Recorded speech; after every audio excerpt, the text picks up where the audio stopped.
ప్రేమ చరితం చిగురించిన కోసమే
చరితం చిగురించిన కోసమే చిరకాల స్నేహం నీ ప్రేమ చరితం చిగురించిన కోసమే నీపై నా ధ్యానం నాకై నీ త్యాగం వింతైన సందేశమే చిరకాల స్నేహం నీ ప్రేమ చరితం చిగురించిన కోసమే చిరకాల స్నేహం నీ ప్రేమ చరితం చిగురించిన కోసమే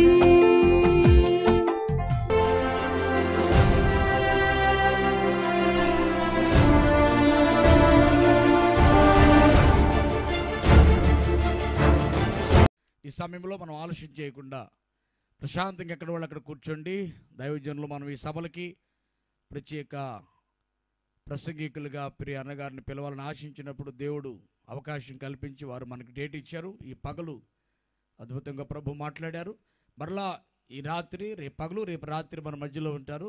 ఈ సందర్భంగా ప్రభు మహిమార్థమై అన్నగారిని ప్రేమతో ఆలోచించే ఆహ్వానించుతున్నాము.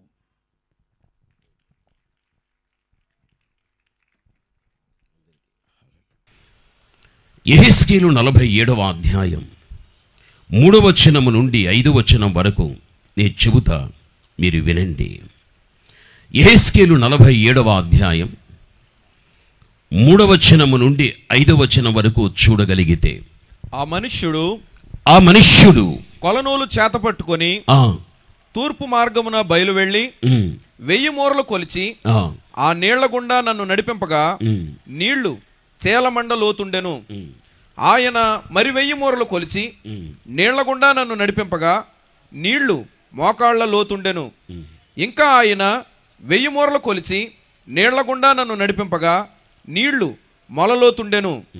ఆయన ఇంకను 1000 మూరలు కొలవగా నీళ్లు మిక్కిల్లోతై నేను దాటలేనంత నది కనబడెను. చాలు. ఈ వాక్య భాగములో మనం చూడగలిగితే పగటి కాలం ముందు ఒకే ఒక వాక్యాన్ని ధ్యానించుకుందాం. అది చీలమండల లోతును గురించి మనం ధ్యానం చేశాం.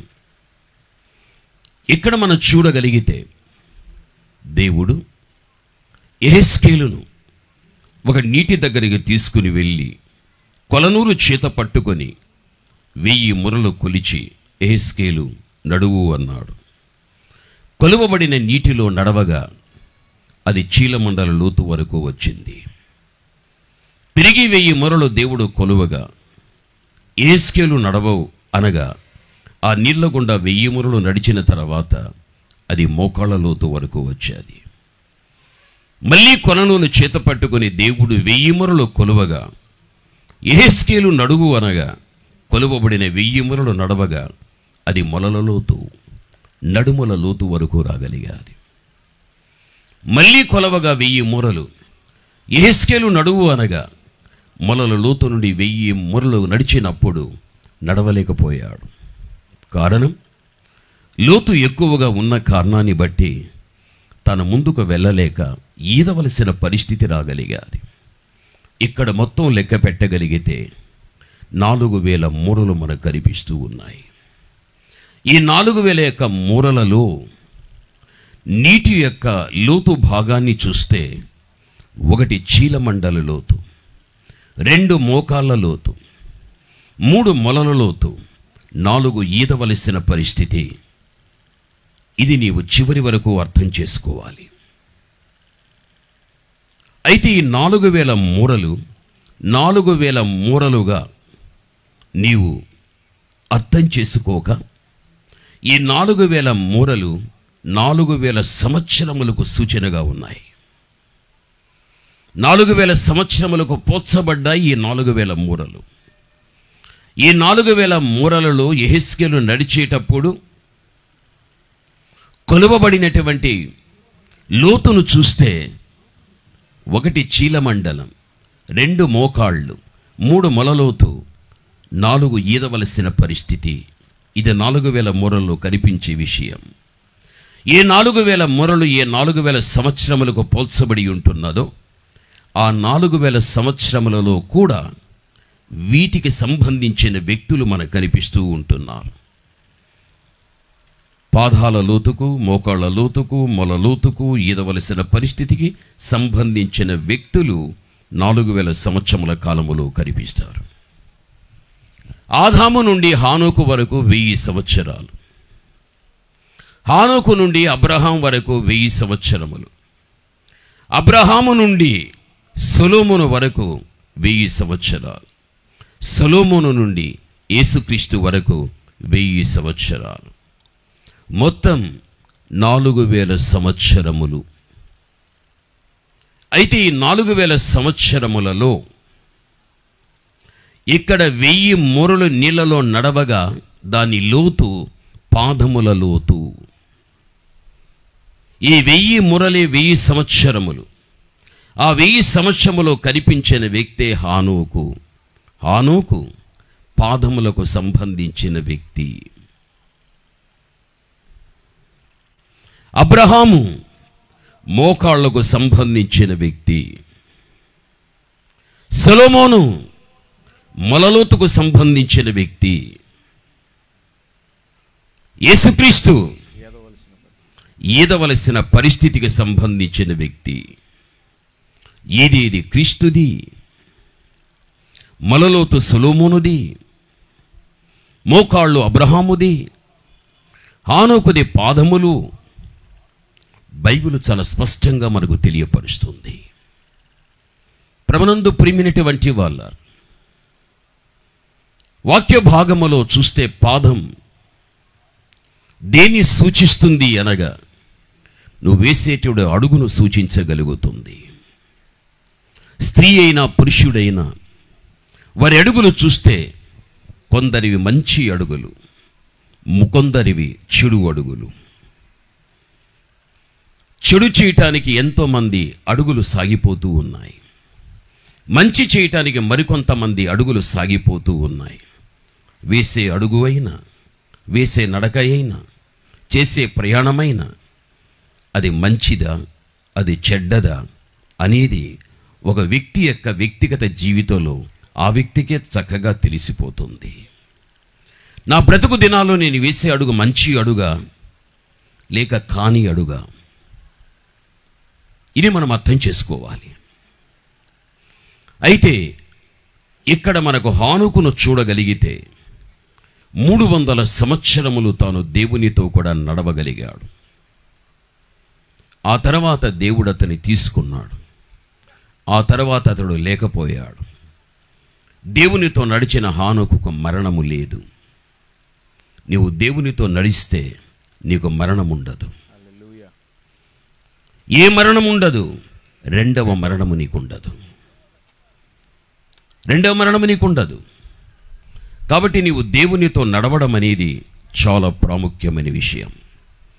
ఇక్కడ నుండి జాగ్రత్తగా మనం విందాం.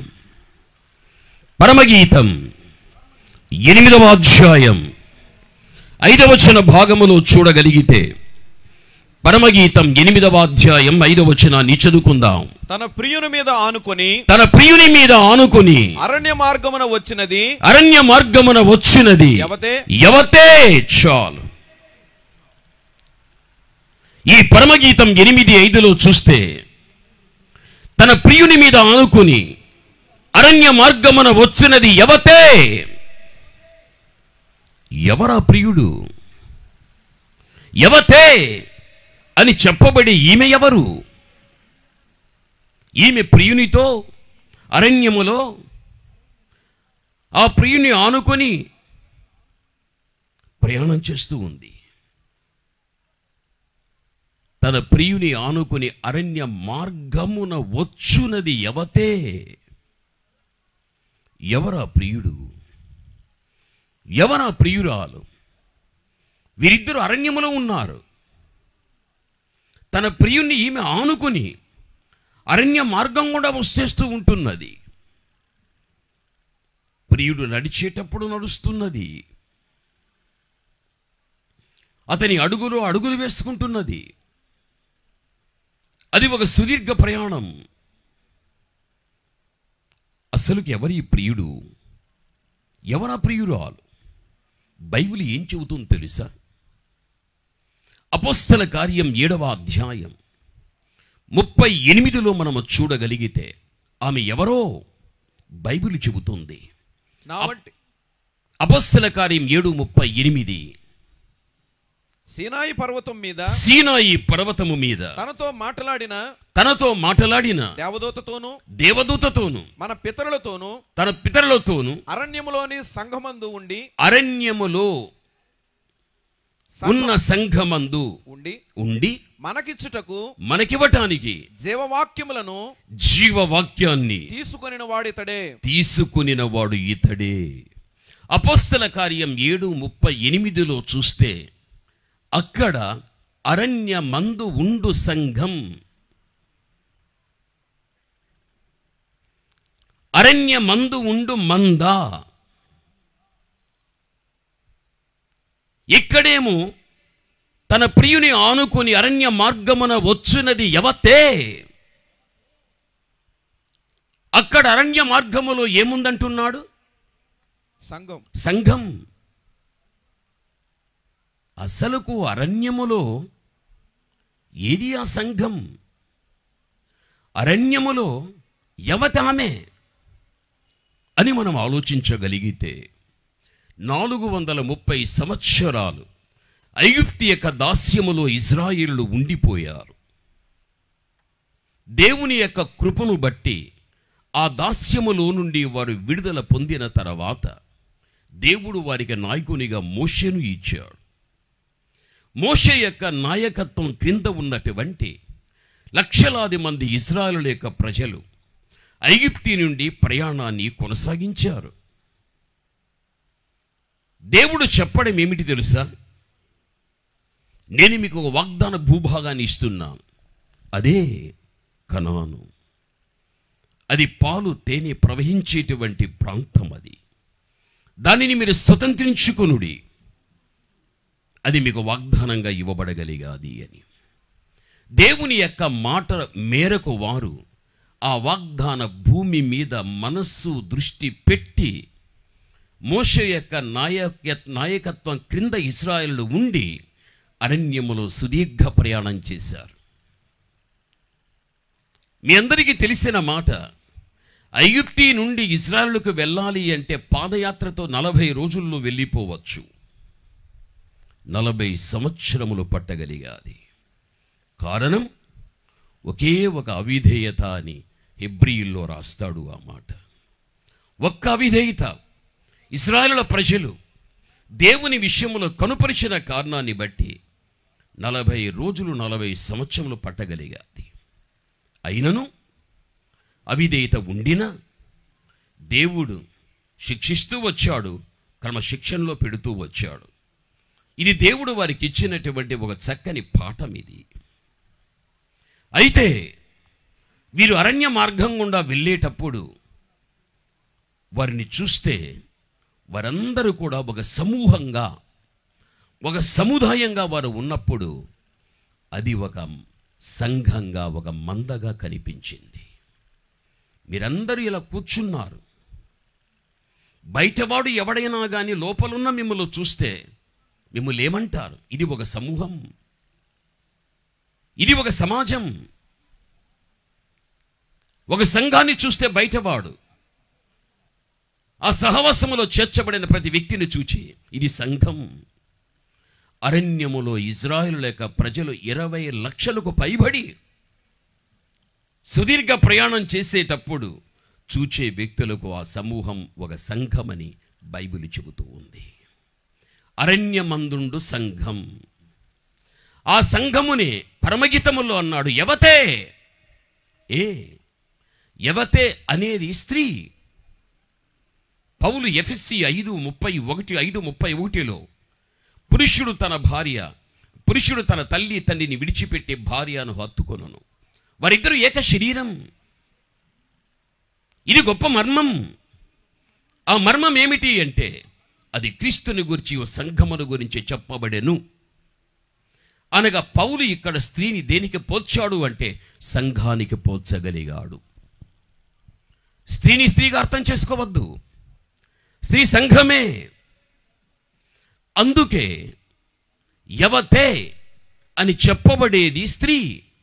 స్త్రీ అనగా సంఘం. ఆ సంఘమే అరణ్యములో ఒక సమూహముగా ఉన్న ఇజ్రాయేలు లేక ప్రజలే. వారు అరణ్యమందు ఇజ్రాయేలు ప్రజలు ఒక మందగా, ఒక ప్రియురాలుగా, ప్రియుడైన దేవుణ్ణి ఆనుకొని ప్రయాణం చేస్తున్నారు. ఆ ప్రియుడు ఎవరో కాదు, నా మనందరి ఆరాధ దైవమయ్యున్న నిజదేవుడు, లోకరక్షకుడు ఆయనే ప్రియుడు. ఆ మందన్న ఇశ్రాయేలులకు, సంఘమన్న ఇశ్రాయేలులకు దేవుడు ఏం చేశాడో తెలుసా? పట్ట పగటి కాలమందు మేఘ స్తంభములు దిగొచ్చేశాడు. రాత్రికాల సమయమందు అగ్ని స్తంభములు దిగి వచ్చాడు. దిగి వచ్చిన దేవుడు నడిచాడు, వెనుకున్న వారిని నడిపించగలిగాడు. ఇది మనం మరిచిపోకూడదు. కొలనూలు చేత పట్టుకుని 1000 మురలు కొలవగా యెహెజ్కేలు నీళ్ల గుండా నడుము అనగా 1000 మురలు అతడు నడిచిన తర్వాత దాని లోతు చీలమండల లోతు, పాదముల లోతు. ఈ 1000 మురలే 1000 సంవత్సరములు. ఆ కాలములో ఉన్న వ్యక్తి ఆదాము నుండి హానోకు వరకు 1000 సంవత్సరములు. ఆ కాలములో కనిపించింది హానోకే. హానోకు పాదములకు సూచనగా చెప్పవచ్చు. పాదం మన వేసే అడుగును తెలియపరుస్తుంది. హానోకు కూడా 300 సంవత్సరములు దేవునితో నడిచాడు. దేవునితో నడిచాడు. అందుకే దేవుడు అతన్ని తీసుకున్నాడు, లేకపోయాడు. నిత్యత్వమును అందుకున్నాడు. అది భవిష్యత్తు ఆశీర్వాదం. ఇశ్రాయేలు లేక ప్రజలలో పగటి కాలమందు, రాత్రి కాలమందు ఏ మేఘములో, ఏ అగ్నిలో దేవుడు ఒక స్తంభంగా దిగివచ్చి ఆయన నడవగలిగాడో, వారి ముందు వచ్చిన దేవుణ్ణి ఎవడైతే చూచాడో, ఎవడైతే చూచి ఏ దేవుడైతే నడుస్తూ ఆ దేవుని బట్టి నడవగలిగారో వాళ్ళందరూ కూడా వాగ్దాన భూమి అయిన కనానులోనికి వెళ్ళిపోయారు. ఎవరైతే గాన దిగివచ్చినటువంటి దేవుడు నడుస్తున్నప్పుడు ఆయనతో నడవకుండా విడిచిపెట్టిన ఐగుప్తిని జ్ఞాపకము తెచ్చుకోగలిగారు, చెట్లలో ఉన్న ఆకుల వలె రాలిపోయారు. శవాలు రాలిపోయాయి అరణ్యములో. వారు వెళ్ళలే, నడవలేదు దేవునితో. వారి అడుగు దేవుని అడుగులో పెట్టలేదు వారు. నువ్వు దేవుని కుమారుడు, నువ్వు దేవుని కుమార్తెవు. నీ శేష జీవితంలో నీ దేవుని ముందు పెట్టుకో, ఆయన వెనక నీ ఉండు. దేవా నీవు నడువు, నేను నడుస్తా. లేదు దేవుని వెనక్కి నెట్టి నీవు ముందుంటే నీ ముందు లోకం ఉంటుంది. ఏ లోకాన్ని చూస్తావో నిన్ను ఆకర్షించేవి ఎన్నో ఉంటాయి. పరిగెడుతూ వెళ్ళిపోతావు, దాని చేత పట్టబడిపోతావు. ఆ తర్వాత ప్రమాదాన్ని తెచ్చిపెట్టుకోగలుగుతావు. అటువంటి భయకంపితమైన దుర్భర పరిస్థితి నీ జీవితంలో జరగకుండా ఉండునట్లు మెలకువ కలిగిన విషయాలు దేవుడు నీకు తెలియపరిచేటప్పుడు జాగ్రత్త వహించి, దేవా, వాక్యం ఈ విధంగా మమ్మల్ని నడవమంటుందా, ఈ విధంగా మమ్మల్ని జీవించమని చెబుతుందా అని అర్థవంతం చేసుకున్న వాక్యాన్ని జీవితం కూడా అర్థవంతంగా నువ్వు పెట్టుకోవడం ఎంతైనా నీ జీవితానికి మంచిది. అదే తన ప్రియుని ఆనుకుని అరణ్య మార్గమున వచ్చినది యవతే. అరణ్య మార్గములో యవతే అని చెప్పబడేటువంటిదే ఇశ్రాయేలుల సంఘం. వారి ముందు వచ్చి నడిచిన వాడే వారి ప్రియుడు. వారిద్దరూ కూడా కలిసి సాగిపోయారు, వాగ్దాన భూమిని స్వతంత్రించుకున్నారు. నీ జీవితంలో నీ దేవుని జతగా పెట్టుకో. నీవు నీ దేవునికి జతగా ఉండు. దేవా, నువ్వు నడువు, నన్ను నడిపించు. ఆ ప్రయాణమే ఆధ్యాత్మిక ప్రయాణం. ఆ అడుగే ఆత్మీయ అడుగు. ఆ నడకే ఆత్మీయమైన నడక. ఆయనతో కలిసి నీవు జీవిస్తే నేను నెమ్మదిగా పరలోకపు కణానికి తీసుకెళ్ళిపోతాడు. నడిచిన వారిని ఈకాన్ ప్రకృతి సంబంధమైన కణానికి తీసుకెళ్ళాడు. నడిచే నిన్ను కూడా పరలోకపు కణానికి దేవుడు తీసుకువెళ్ళుతాడు. ఒక వ్యక్తి దేవునితో నడిస్తే భవిష్యత్తులో వచ్చే ఆశీర్వాదం ఎటువంటిదో నీకు అర్థవంతమయ్యాది. ఈరోజు దేవునితో నడుస్తున్నామా? ఆయనతో నడవలేక ఆయన ప్రక్కన పెట్టి మనమే లోకాన్ని బట్టి నడుచుకుంటూ వెళ్ళిపోతున్నామా? ఒకసారి నీవు ఆలోచించు. ఆదికాండం 2వ అధ్యాయం 24వ వచనాన్ని మనం చూడగలిగితే బైబిల్ ఒక మాట చెబుతుంది. ఆదికాండం 2:24. కాబట్టి పురుషుడు తన తండ్రిని తన తల్లిని విడిచి తన భార్యను హత్తుకొనును, వారు ఏక శరీరమై యుందురు. అప్పుడు ఆదామును అతని భార్యయు వారిద్దరూ దిగంబరులుగా ఉండిరి. ఇంకొంచెం పైకి చదువు నాయన. అప్పుడు ఆదాము ఇట్లనెను, నా ఎముకలలో ఒక ఎముక, నా ఎముకలలో ఒక ఎముక, నా మాంసములో మాంసం, ఇది నరులో నుండి తీయబడును గనుక, ఇది నరునిలో నుండి తీయబడిన గనుక నారి అనబడును. ఇది ఆదాము తన నుండి తీయబడి చేయబడినటువంటి ఆ స్త్రీని ఏమంటున్నాడు తెలుసా? నారీ. ప్రభునందు ప్రియమైన వారలారా, ఇక్కడ మనం అర్థం చేసుకోవాలి. దేవుడు మనిషిని మట్టితో చేశాడు. తనకు ప్రాణవాయువును పంపించినప్పుడు జీవించే వ్యక్తి అయ్యాడు. అయితే ఒంటరితనం మంచిది కాదనుకున్నాడు. ఆదికాండం 1వ అధ్యాయం 2వ వచనం నుంచి చూస్తే అంతా మంచిది మంచిది మంచిది మంచిది అన్నాడు. ఆదికాండం 2:18లోకి వచ్చిన తర్వాత మంచిది కాదు అన్నాడు. ఏది మంచిది కాదు? నరుడు ఒంటరిగా ఉండడం మంచిది కాదు. అందుకే అతనికి జతగా దేవుడు ఆదాముకు గాఢ నిద్ర ఇచ్చాడు, ప్రక్కన గాయం చేశాడు, ఎముక మాంసాన్ని తీశాడు, స్త్రీని చేశాడు, గాయాన్ని కట్టాడు, నిద్ర నుండి లేపాడు. లేచిన వాడు ఏం చేశాడు తెలుసా? తనలో నుండి తీయబడి చేయబడినటువంటి ఆమెను చూచి, నాలో నుండి నీవు తీయబడిన వ్యక్తివి కాబట్టి నీవెవరు? నారీ. నారీ. ఇప్పుడు పరమగీతం 1:8 చదువుకుందాం. పరమగీతం 1:8 చదువుకుందాం. బైబిల్ ఈ విధంగా చెబుతూ ఉంది, నారీమణి సుందరి అది నీకు తెలియకపోయినా మందల అడుగు జాడలను బట్టి నీవు పొమ్ము చాలు. అక్కడ ఆదాము తనలో నుండి తీయబడి చేయబడినటువంటి ఆ హవ్వను నారీ అని అన్నాడు, అంతే. ఇక్కడ పరమగీతం 1:8లో చూస్తే నారీమణి. అక్కడ అక్కడ నారి, ఇక్కడ నారీమణి. నిజంగా చెప్పాలి అంటే ఆదాము ఆమెను నారీని పిలిచాడు. సంవత్సరాలు గడిచిపోయిన తర్వాత ఆమెను ఆదాము నారీమణి అని పిలవాలి. సంవత్సరాలు గడిచే కొలది దేవుడు కూడా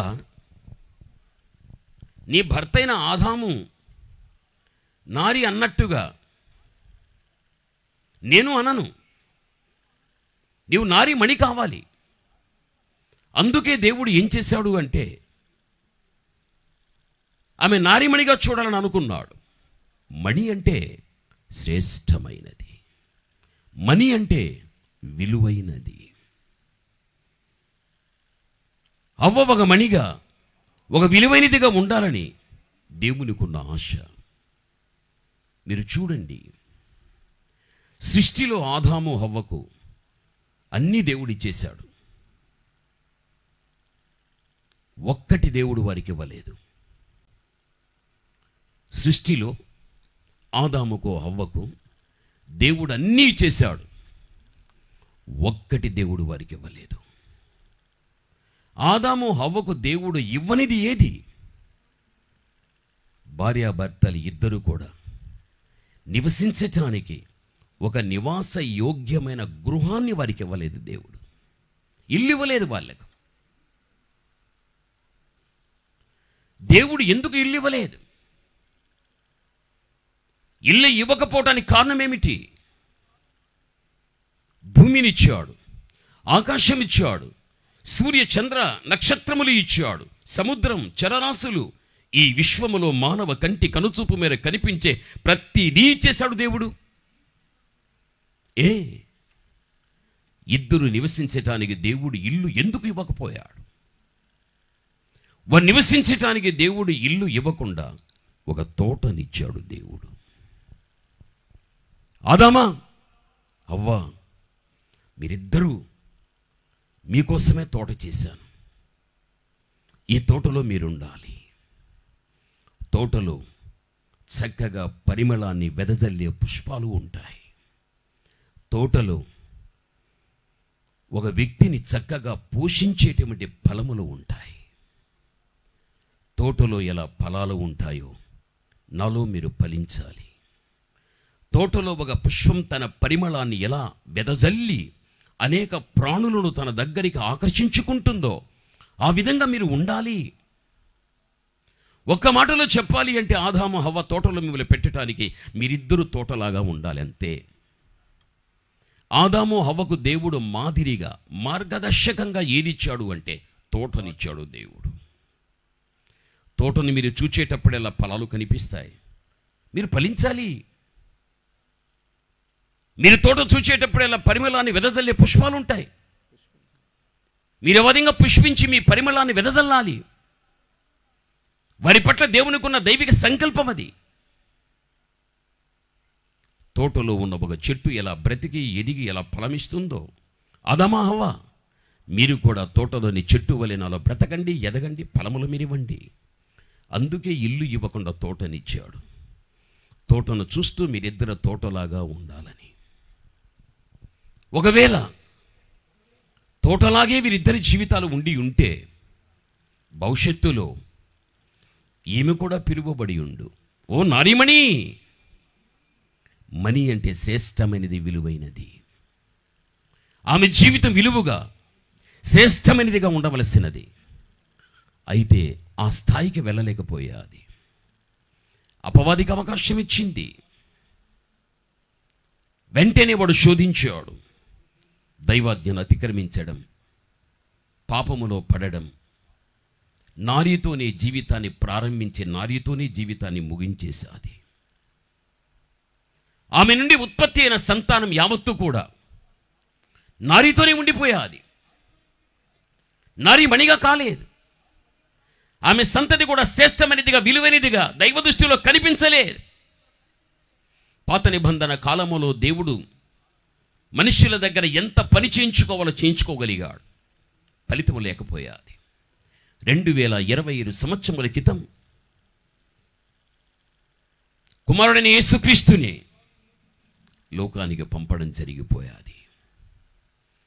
ఆయన లోకానికి వచ్చాడు. ఆయన వచ్చి 30 ఏళ్ళు అమ్మా నాన్న దగ్గర, 3.5 సంవత్సరమే సువార్త పర్యటన. దాని ముగింపు కాలములో శిలువ సింహాసనం మీదికి వెళ్ళిపోయాడు. చివరి బొట్టు కూడా మిగిల్చుకోలేక వదిలేశాడు. ఎప్పుడైతే శిలువ సింహాసనం మీద తన దేహం మీద కలిగిన గాయాల నుండి ప్రవహించబడిన రక్తం ఎక్కడ కూడా తనలో ఉంచుకోక అంతా కూడా వదిలేశాడు. ఆ వదిలిపెట్టబడినటువంటి రక్తం ఏం చేసింది తెలుసా? అపోస్తల కార్యం 20:28 మనం చదువుకుందాం. అపోస్తల కార్యం 20:28 మనం చదువుకుందాం. బైబిల్ ఈ విధంగా చెబుతుంది, దేవుడు తన స్వరక్తమిచ్చి సంపాదించిన తన సంఘమును కాయుటకు. చూడండి అమ్మా, అయ్యా, ఈ బాహ్య ప్రపంచములో క్రైస్తవ సంఘాలు స్థాపించబడ్డాయి అంటే ఎవరి మూలమున? దేవుడు తన స్వరక్తమిచ్చి సంపాదించిన సంఘం. దివిని విడిచి భువికి వచ్చి శిలువ సింహాసనం మీద ఆయన తన రక్తాన్ని ప్రోక్షించగా ఆ రక్తము ద్వారా ఆయన సంపాదించినది సంఘం. బైబిల్ చెప్పేస్తుంది. అసలుకు క్రీస్తు రక్తము ద్వారా సంఘం ఎలా ఏర్పడింది? ఈ భూమి మీద జీవించే ప్రతి వ్యక్తి చూడండి, వారి శరీర ఆత్మలకు కల్మషం అంటుకుని ఉంది, మలినం, పాపముంది. మానవ శరీర ఆత్మలకు అంటుకున్నటువంటి పాపము కడుగబడి ఒక వ్యక్తి శుద్ధుడు కావాలి అంటే ఒకే ఒక క్రీస్తు రక్తము మాత్రమే వాని శుద్ధిని చేస్తుంది. నా శరీరాత్మలకు మాలిన్యం అంటుకోగలిగాది. యేసుక్రీస్తు ప్రభు యొక్క రక్తం నా జీవితంలో ఖర్చు చేసుకోగలిగాను. అందుకే క్రీస్తు రక్తం నా శరీర ఆత్మల కంటుకున్న మాలిన్యాన్ని కడిగిన తర్వాత నేను శుద్ధుడనయ్యాను. నాలాగా మీరందరూ శుద్ధులైతే, మనమంతా ఒక స్థలంలో చేర్చబడితే దాన్ని ఏమంటారు? ఏమంటారు భాస్కర్ గారు? సంఘం. ఈరోజున క్రైస్తవ సంఘాలు ఉన్నాయి. సంఘాలోనికి వెళ్ళేటువంటి వాడు యేసుక్రీస్తు ప్రభు యొక్క రక్తము చేత తన పాపాన్ని కడుగు కొనక, పరిశుద్ధత లేకుండా పాపమును పెట్టుకొని సంఘములోనికి వెళ్ళిపోయి నాది ఒక సంఘమని చెప్పుకోవడం సిగ్గు లేకపోతుంది క్రైస్తవ సమాజానికి. అవి సంఘాలు కాదు. యేసుక్రీస్తు లాంటి సంఘాల దగ్గరికి రాడు. ఆయన వచ్చినా కానీ అలాంటి సంఘాలు ఎత్తబడవు. ప్రతి ఒక్కడు ప్రగల్భాలతో చెబుతాడు, నా సంఘములో 500 మంది, 1000 మంది, 5000 మంది, 1,00,000 మంది, 2 లక్షలు. ఎవరికి కావాలి? దాంట్లో గింజలు ఎన్నున్నాయో, పొట్టు ఎంత ఉందో తెలియదు.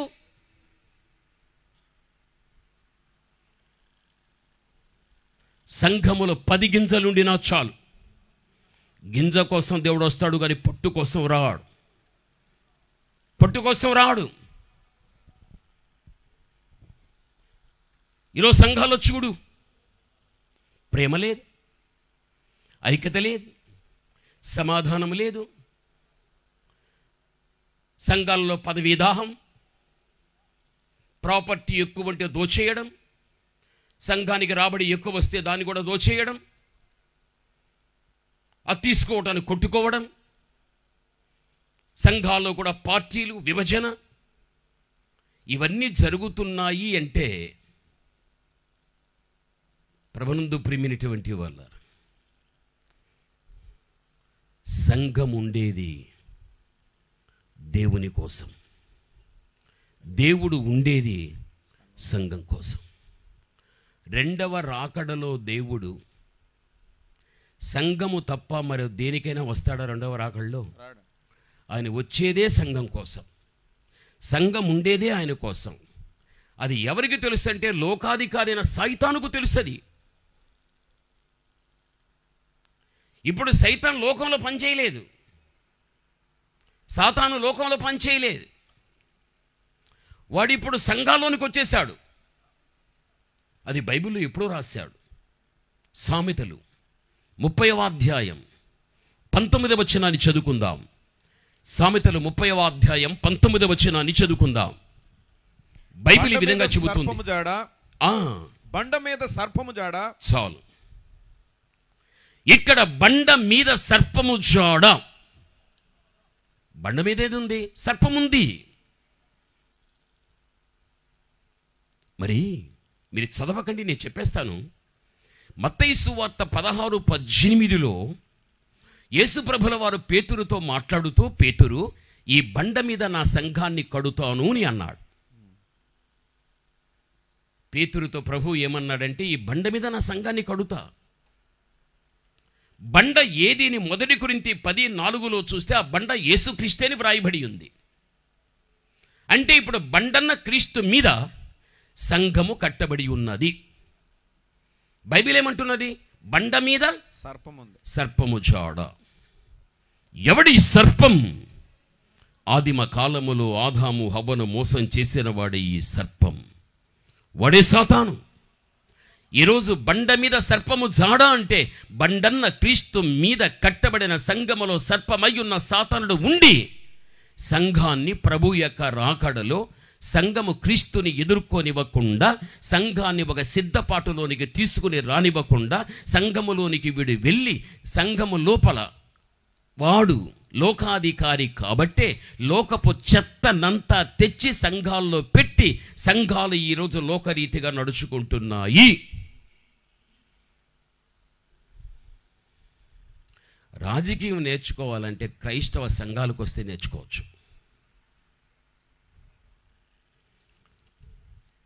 రాజకీయం చేసేవాళ్ళు ఎవరైనా సరే క్రైస్తవ సంఘాలకు వస్తే రాజకీయం బాగా నేర్చుకోవచ్చు. అంత దుర్మార్గులు ఉంటున్నారు సంఘంలో ఈ రోజున. బుద్ధి లేని గాడుదులు వీళ్ళు. దివిని విడిచి భువికి రావడం సామాన్యమైన విషయమా? దైవత్వాన్ని వదిలిపెట్టి మన వంటి దిన శరీరాలు ధరించుకుని రావడం సామాన్యమైన విషయమా? సిలువ మీద ప్రాణమే త్యాగం చేయడం అనేది సామాన్యమైన విషయమా? ఇది ప్రాణాన్ని పెట్టి సంఘాన్ని దేవుడు స్థాపించిన తర్వాత సంఘములో ఉండే పెద్దలైనా, సంఘములో ఉండేటువంటి రకరకాలైన భిన్నమైన ఆలోచనలు కలిగినటువంటి వ్యక్తులు సంఘములో చూడగలిగినట్లయితే ఎంత భయంకరమైన రీతిగా సంఘాన్ని పాడు చేస్తున్నారు. పోలీస్ స్టేషన్ అంటాడు, కోర్టు అంటాడు, మాది 2వ ఆరాధన అంటాడు, మాది 3వ ఆరాధన అంటాడు, వాడు మొదట వచ్చి నాది మొదటి ఆరాధన అంటాడు. వీని చూస్తే వానికి కాదు, వాని చూస్తే వీనికి కాదు. ఇలా జీవించేటప్పుడు యేసు వస్తే వీళ్ళు ఒక్కడన పోతాడా? పోతాడా? ఇజ్రాయెల్ పాస్టర్ పోతాడా? పోరు.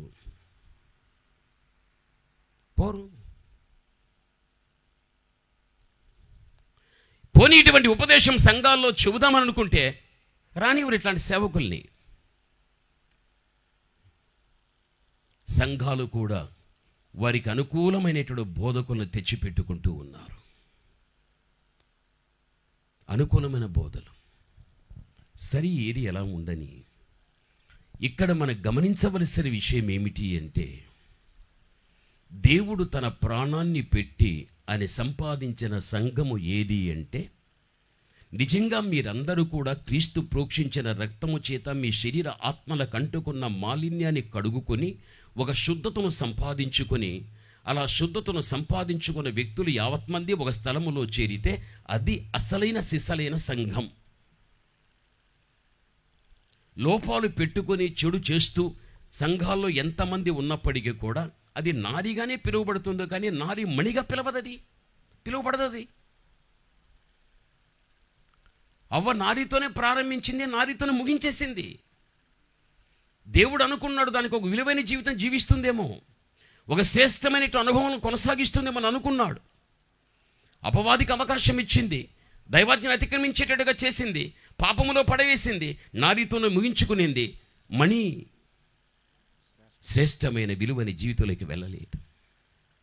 ఈరోజున సంఘాల్లో కూడా ఉండే ప్రతి వ్యక్తి, సంఘం అంటే ఏదో 4 గోడల పైకప్పు కాదు, సంఘం అంటే మీరే. మన జీవితంలో ఎక్కడ కానీ నారితోనే ముగించకూడదు. సంవత్సరంలో గడిచే కొలది నేను ఒక మణి కావాలి, నా జీవితం ఒక విలువైనదిగా శ్రేష్టమైనదిగా కావాలి. నీ ఖరీదు ఎంత తెలుసా? మీ ఖరీదు ఎంత తెలుసా? దేవుని ప్రాణమంతా, విలువైన రక్తాన్ని పెట్టి మిమ్మల్ని దేవుడు ఏం చేశాడు? కొన్నాడు. బైబిల్ చెబుతుంది విలువైన తన రక్తమును అన్నాడు. అలా ఆయన రక్తాన్ని పెట్టి నువ్వు కొనబడిన దానివి, కొనబడిన వాడివి. కాబట్టి నీ ఖరీదు దేవుని ప్రాణమంతా. నువ్వు సామాన్యమైన వ్యక్తివి కాదు. అదే దేవుడు నీవు ఒక మణిగా కావాలి, ఒక విలువైనటువంటి వ్యక్తిగా, శ్రేష్టమైన వ్యక్తిగా కావాలి. అలా కావాలి అంటే ఏమన్నాడు తెలుసా? పరమగీతం 1:8, ఓ నారీమణి సుందరి, అది నీకు తెలియకపోయినా మందల అడుగు జాడలను బట్టి నీవు పో. ఈ రోజున దేవుడు తన ప్రాణం పెట్టి సంపాదించిన సంఘం ఏం చేయాలి అంటే మందల అడుగుజాడలను బట్టి మనం పోవాలి. అంటే మనకంటే ముందు ఒక మంద ఉన్నింది. ఆ మందే అరణ్యములో మనకు కనిపించేటువంటి ఇజ్రాయేలుల మంద, ఇజ్రాయేలుల సంఘం. వాళ్ళు ఏ విధంగా వారు అరణ్యములో వారు నడవగలిగారో ఆ మందల అడుగు జాడలను బట్టి నువ్వు పో. ఇశ్రాయేలుల ప్రజలు 40 ఏండ్లు పగటి కాలం, రాత్రి కాలం మేఘస్తంభములో, అగ్నిస్తంభములో దిగి వచ్చినటువంటి దేవుడు నడుస్తున్నప్పుడు వీరు నడుచుకుంటూ ఆయన అడుగులు వేసుకుంటూ కనానుకు వెళ్ళిపోయారు. ఇప్పుడు నేను ప్రాణం పెట్టి సంపాదించినటువంటి ఓ సంఘమా, నీకంటే ముందున్నటువంటి ఆ మందల అడుగుజాలను బట్టి వెళ్ళు. అరణ్యములో దిగవచ్చినటువంటి దేవుడు వారు నడిపించారు. ఈ రోజున మీరు కూడా ఈ తరములో వారిని జ్ఞాపకము తెచ్చుకొని వారి అడుగులో మీరు అడుగు వేస్తూ మీరు వెళ్ళండి. అప్పుడు మీరు నారీమణైపోతారు. పరలోపు కణాను మీరు సంపాదించుకోగలుగుతారు. అందుకే నారీమణి సుందరి, ఇది నీకు తెలియకపోయినా మందల అడుగుజాడలను బట్టి పో. మనకంటే ముందు ఇజ్రాయేలుల ప్రజలు ఒక మందగా యెహోవా దేవుడు నడవగా వీరు నడుస్తూ వెళ్ళిపోయారు. నేను ప్రాణము పెట్టగా, మిమ్మల్ని సంపాదించగా మీరు కూడా ఆ మందల అడుగుజాలను బట్టి మీరు వెళ్ళండి. నీవు నారీమణి అయిపోతావు. ఈరోజు మనం ఆలోచిద్దామా? దేవుడు లేని, ఆత్మీయత లేని ఒక వ్యక్తిని చూస్తూ మనం వెళ్ళిపోతున్నామా? లేక సంఘము యొక్క బయట ఉన్న లోకాన్ని చూస్తూ లోకాన్ని బట్టి మనం వెళ్ళిపోతున్నామా? ఈరోజు చూడండి, క్రైస్తవ బిడ్డలు ఏం చేస్తారో తెలుసా? బాగా సినిమాలు చూస్తారు, సీరియల్ చూస్తాడు. హీరో ఎలా ఉంటాడో, హీరోయిన్ ఎలా ఉంటుందో, నేనెందుకు అలా ఉండకూడదు? వీళ్ళు నగిషి పనులు చేసుకుంటారు. వాళ్ళు ఎలా ఉంటే వీళ్ళు అలాగే తయారవుతారు. వారి వస్త్రధారణ కూడా అలాగే ఉంటుంది. అరే దేవుని పోలి నడవండరా బాబు అంటే ఆడేవాడు, ఎగిరేవాడు, వారిని బట్టి వీళ్ళు వెళ్ళిపోతూ ఉంటారు. చూసి క్రైస్తవ సమాజం తప్పు చేసిస్తుంది. ప్రభునందు ప్రేమినటువంటి వాళ్ళ బైబిల్ ఏముంది తెలుసా? 1 కొరింథీ 11:1 బైబిల్ ఒక మాట అనింది. 1 కొరింథీ 11:1 పరిశుద్ధుడైన పౌలు కొరింథీ సంఘంతో చెప్పిన ఒక మాట ఏమిటి? నేను క్రీస్తును పోలి నడుచుకొనుచున్న ప్రకారము, నేను క్రీస్తుని పోలి నడుచుకొనుచున్న ప్రకారం మీరును నన్ను పోలి నడుచుకొనుడి. మీరు కూడా నన్ను పోలి నడుచుకొనుడి. చాలు. ఇక్కడ పౌలు ఏమన్నాడు? తల్లి, నేను క్రీస్తుని పోలి నడుచుకుంటున్నాను, మీరు నన్ను పోలి నడుచుకొనుడి అంటున్నాడు. ఇదే పౌలు చెప్పచ్చు కదా, నేను క్రీస్తుని పోలి నడుచుకుంటున్నా, మీరు కూడా క్రీస్తుని పోలి నడుచుకొనుడి అని చెప్పాలి. అలా చెప్పలేదు. ఈయనకు న్యాయం, వారికి ఒక న్యాయమా? నా మట్టుకు నేను క్రీస్తు పోలి నడుచుకుంటా, మీరు మాత్రం నన్ను పోలి నడుచుకొనుడి. ఎందుకు పౌలు ఆ విధంగా చెప్పవలసి వచ్చింది? పౌలు జీవించిన కాలములో పౌలును ఎవడైనా చూడనిగాక, చూచే వ్యక్తులకు పౌలు తనలో నుండి యేసుని చూపించాడు. పౌలుని ఎవరైనా చూడని, చూచేవారికి పౌలు ఎక్కడ కానీ కనబడలేదు. చూచే వ్యక్తులకు పౌలు తనలో నుండి క్రీస్తుని చూపించగలిగాడు. అది జీవితం అంటే. అది జీవితం అంటే. పౌలు ఎక్కడ కానీ కనపరుచుకోలేదు. పౌలు ఎవరు చూచినా ఎవ్వరికి కూడా తాను కనిపించుకోలేదు. దేవుని చూపించాడు. అందుకే ఆ రోజుల్లో ఉన్న భక్తులు యావత్ మంది కూడా పౌలుల నుండి దేవుణ్ణి చూస్తుంటున్నామని వారందరూ కూడా దేవుని బట్టి నడుచుకున్నారు, దేవుని బట్టి జీవించగలిగారు. నువ్వు క్రైస్తవ కుమార్తెవు, నువ్వు క్రైస్తవ కుమారుడవు. లోకములో ఉన్న లోకస్తులను చూచి నేనెందుకు ఆ విధంగా ఉండకూడదు, నేనెందుకు ఆ విధంగా జీవించకూడదు, నేనెందుకు వారి రీతిగా ప్రవర్తించకూడదు, నేనెందుకు వారి రీతిగా వ్యవహరించకూడదు అని దేవునిని ఎరుగనటువంటి లోకస్తుల వలెని ఉండటానికి ప్రయత్నించగలిగితే జీవితంలో ప్రమాదాలు పొంచి ఉంటాయి అన్న విషయం మరిచిపోవద్దు. కొలనూలు చేత పట్టుకొని కొలవగా 1000 మురలు నడవగా చీలమండలలోతు ఆ 1000 మురలి 1000 సంవత్సరములు. ఆ కాలములో కనిపించిన వాడే హానోకు దేవునితో నడిచాడు. ఈ రోజున నీవు దేవునితో నడిచే ఒక వ్యక్తివిగా నీవు ఉండాలి. అందుకే ఈ రోజున దేవుడు తన ప్రాణాన్ని పెట్టి సంపాదించిన సంఘమా, నీవు ఒక నారీమణిగా కావాలి అంటే నీకంటే ముందు ఒక మందగా ఉన్నటువంటి ఆ ఇజ్రాయేలులకు అడుగు జాడలు బట్టి నీ వెళ్ళిపో. వాళ్ళైతే యెహోవా దేవుని బట్టి వారు నడిచారు, నీవు కూడా వారిని పోలి నీవు నడువు. వారి ఇహలోక కణానికి వెళ్ళారు, నువ్వు పరలోక కణానికి వెళ్ళిపోతావు. దేవునితో నడిచే వ్యక్తికి భవిష్యత్తులో వచ్చే ఆశీర్వాదం ఎంత గొప్పదిగా ఉంది అన్న విషయం మరిచిపోకూడదు. బైబిల్లో నీవు చూడు, యోహాను సువార్త 6వ అధ్యాయం 66వ వచనాన్ని చదువుకుందాం అందరూ. ఒకసారి బైబిల్ వారు తీసి చూద్దాం. యోహాను సువార్త 6వ అధ్యాయం అప్పటి నుండి 66లో అప్పటి నుండి ఆయన శిష్యులలో అనేకులు వెనుక తీసి మరి ఎన్నడూ కూడా ఆయనను వెంబడింపలేదు. ఆయన శిష్యులలో అనేకులు ఆయననిక వెంబడించలేదు, వెనక్కి వచ్చేశారు. అధ్యాయం ఏది? 6. వచనమేది? 66. కలిపితే 666. అధ్యాయము 6 వచనము 66, మూడింటిని కలిపితే 666. ఈ యొక్క 666 అనే ఈ సంఖ్య అదే ప్రకటన గ్రంథం 13వ అధ్యాయం మనము చూడగలిగినట్లయితే 18లో చెబుతాడు, బుద్ధి కలిగిన వాడు మృగము యొక్క సంఖ్యను లెక్కింపనిమ్ము. అది ఒక మనుష్యుని సంఖ్య. ఆ సంఖ్య 666. ఇందులో జ్ఞానము కలదు. యోహాను సువార్తలో అధ్యాయం 6 వచనం 66, 3 కలిపితే 666. ఇక్కడ వాక్యములో చూడగలిగినట్లయితే ఆ మృగము సంఖ్య ఏదంటాడు? 666 మనకు చెప్పబడి ఉంటున్నది. ఆ మృగం ప్రపంచ నియంత దరిదాపు 33 పేర్లతో పిలువబడినట్లు బైబిల్ చెబుతుంది. దానిలో ఒక్కటై ఉన్నది ఏది అని మనం ఆలోచిస్తే, ప్రభునందు ప్రియమైనటువంటి వాళ్ళారా, అర్థం చేసుకోవలసిన విషయం ఇక్కడ మనకు 13:1 మనము చూడగలిగినట్లయితే, ప్రకటన 13:1 చదువుకుందాం. మరియు 10 కొమ్ములు 7 తలలు గల ఒక క్రూర మృగం సముద్రములో నుండి పైకి వచ్చుట నేను చూచి తిని. దాని కొమ్ముల మీద చాలు. ఇక్కడ మీరు జాగ్రత్తగా వినాలి. ఇక్కడ ఒక సముద్రం కనిపిస్తూ ఉంది.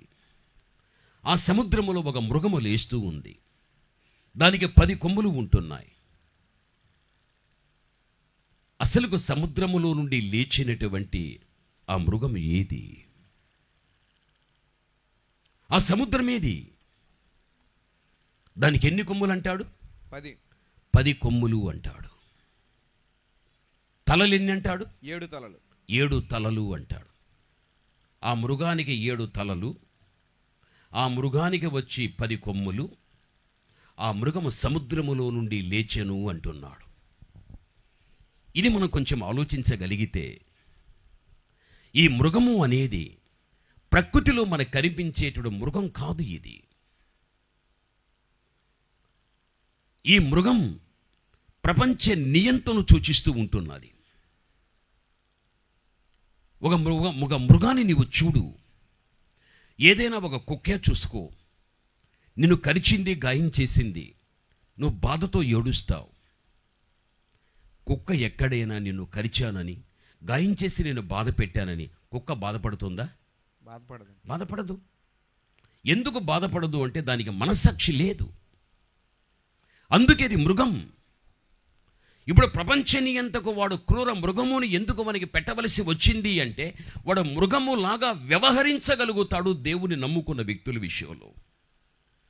ఈ తరములోనే నీవు విన్నట్టుగా, ఈ తరములోనే నీవు చూసినట్టుగా ఎంతమంది సేవకుల యొక్క రక్తాన్ని భూనివాసులు ఒలికించి చంపేశారు. వీళ్ళంతా మృగాలు కాదా? మానవత్వమును పోగొట్టుకున్న మృగములు వీరు. వీరంతా నియంత అనుచరులు వీరు. అందుకే వానికి మృగమని పేరు పెట్టబడగలిగాది. ఈ మృగము ఎక్కడి నుంచి లేస్తుంది అంటున్నాడు పాస్టర్ గారు? సముద్రం మీద. సముద్రము అంటే ప్రపంచ నియంత సముద్రములో నుండి లేస్తాడు. అంటే సముద్రములో నుండి లేస్తాడంటే సముద్రం కాదు. ప్రకటన గ్రంథం 17వ అధ్యాయం 15వ వచనములో చూడగలిగితే 15లో ఆ సముద్రం మీద బైబిల్ చెబుతుంది. ప్రకటన 17:15 చదువుకుందాం. మరియు ఆ దూత నాతో ఇలాగున చెప్పాను, ఆ వేశ్య కూర్చుని ఉండు చోట నీవు చూచిన జలములు ప్రజలను, చూడండి, నీవు చూచిన సముద్ర జలములు ప్రజలను, జనసమూహాన్ని, జనములను, ఆయా భాషలు మాట్లాడు వారిని సూచించును. ఇక్కడ మనకు సముద్ర జలముగా మనం అర్థం చేసుకోకూడదు. సముద్ర జలము దేనికి పోల్చబడగలిగాది? ప్రజలను, జనసమూహాన్ని, జనములను, ఆయా భాషలు మాట్లాడు వారిని సూచించుచూ ఉన్నది. అనగా ఇక్కడ ప్రపంచవ్యాప్తముగా చెదిరి ఉన్నటువంటి ప్రజలలో నుండి వాడు లేస్తాడు అని దాని అర్థం. వాడు సముద్రములో నుండి లేచాడు అంటే ప్రపంచ నియంత ఏదో సముద్రం నుంచి లేస్తాడని కాదు. ఆ సముద్ర జలమే లోకములో చెదిరి ఉన్న ప్రజలు. ఆ ప్రజలలో నుండి కూడా వీడు లేస్తాడు అని దాని అర్థం.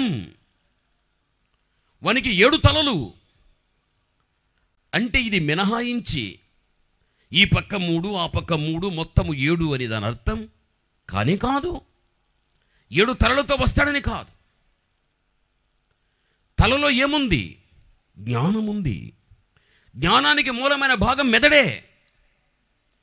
వాడు 7 తలలు కలిగి ఉన్నాడు అంటే 7 అనే సంఖ్య సంపూర్ణతను సూచిస్తుంది. అంటే సంపూర్ణమైన జ్ఞానము కలిగిన వాడు. మీరు చదివిన వాక్యంలో మీరు వినగలిగారు. 7 తలలు అంటే ఎలాంటి తలలు ఇంకా 6 ఉన్నాయని కాదు. తలలో ఉన్నదే మెదడు. జ్ఞానానికి మూలమైన భాగమే మెదడు. 7 అనే సంపూర్ణతను అనగా వీడు 7 తలలు కలిగి ఉన్నాడంటే వాడు సంపూర్ణమైన జ్ఞానమును కలిగిన వాడు అని దాని అర్థం. ఎన్ని కొమ్ములు? 10 కొమ్ములు. అదే ప్రకటన 17:12 చదువుకుందాం. ప్రకటన 17:12లో ఏమంటాడు తెలుసా? నీవు చూచిన ఆ 10 కొమ్ములు 10 మంది రాజులు వారు ఇదివరకు రాజ్యమును పొందలేదు, వారు రాజ్యాన్ని పొందలేదు. కానీ ఒక గడియ క్రూర మృగముతో కూడా రాజుల వలె అధికారాన్ని పొందుకుంటారు. చదువు నేను. వీరు ఏకాభిప్రాయాన్ని కలిగిన వారై బలం అధికారాన్ని ఆ మృగానికి అప్పగించగలుగుతారు. ప్రకటన 13లో కనిపించేటువంటి ఆ యొక్క మృగానికి ఉండేటువంటి 10 కొమ్ములు ఏవి అంటే ప్రకటన 17:15లో రాస్తూ 12లో రాస్తూ ఉంటున్నాడు. ఆ 10 కొమ్ములు 10 మంది రాజులు. ఈ 10 మంది రాజులు కూడా ఒకటి అయిపోయి తమ యొక్క అధికారం తమ బలాన్ని మృగానికి మృగమనే ప్రపంచ నియంతకు ఇచ్చేస్తారు. అప్పుడు వాడు ఏం చేస్తాడు అంటే ప్రపంచాన్ని పరిపాలిస్తాడు.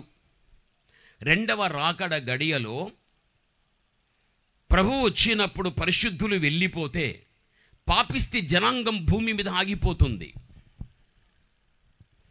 పాపిష్టి జనాంగం ఆగిపోయిన తర్వాత ఇక 7 సంవత్సరముల మహాశ్రమ కాలాలు. ఆ 7 ఏళ్ల కాలములో ఏక చక్రాధిపతిగా క్రూర మృగమని చెప్పబడేటువంటి ప్రపంచ నియంతకు పట్టం కట్టగలుగుతారు. 10 కొమ్ములు అంటే కొమ్ములు ధరించుకున్న జంతువుకు బలం ఎక్కడుంటుంది అంటే కొమ్ముల్లో ఉంటుంది. ఏదేని శత్రువు తన మీదికి వస్తే తన శరీరముతో పోరాడే శత్రువుని గెలవదు. తను ధరించుకున్న కొమ్ములను ఉపయోగించి కొమ్ముల్లో దాగి ఉన్న బలాన్ని ప్రత్యక్షపరిచి శత్రువుడు ఛేదించి సంహరించి విజయమును సాధిస్తుంది. అందుకే కొమ్ములో బలం ఉంది. ఈ 10 కొమ్మలే 10 మంది రాజులు అంటున్నాడు. అంటే బలము కలిగినటువంటి రాజ్యాలు ఒకటై ఆ రాజ్యాలను పరిపాలించే 10 మంది రాజులు కూడా వారి బలము అధికారాన్ని 7 ఏళ్ల కాలములో ప్రపంచ నియంతకి ఇచ్చేస్తారు. అప్పుడు వాడు ఆ అధికారాన్ని ఆ యొక్క రాజులు ఇచ్చినటువంటి ప్రజాబలం అధికారాన్ని తీసుకుని వాడు పరిపాలించడం అనేది జరగగలుగుతుంది. ప్రభునందు ప్రియమైనటువంటి వాళ్ళు, ఆ 7 ఏళ్ల కాలములో వాడు చేసే పని ఏమిటి అంటే దానియేలులో చెప్పాడు, మత్తయిలో చెప్పాడు. ఏమని తెలుసా? నాశనకరమైన హేయ వస్తువు పరిశుద్ధ స్థలములో పెట్టబడినప్పుడు చదువువాడు గ్రహించుగాక. నాశనకరమైన హేయ వస్తువు పరిశుద్ధ స్థలములో పెట్టబడినప్పుడు చదువువాడు గ్రహించుగాక. నాశనకరమైన హేయ వస్తువు ఏది అనగా ప్రపంచ నియంత యొక్క విగ్రహము. పరిశుద్ధ స్థలము ఏది అనగా యెరూషలేము యొక్క దేవాలయం. 7 ఏళ్ల యొక్క శ్రమకాలములో ఏక చక్రాధిపతిగా ఉన్న ప్రపంచ నియంత వాడు వాని యొక్క విగ్రహాన్ని తయారు చేసి యెరూషలేము దేవాలయములో వాడు పెట్టమని చెప్పడం జరుగుతుంది. దానికి ఇశ్రాయేలు ఒప్పుకోరు.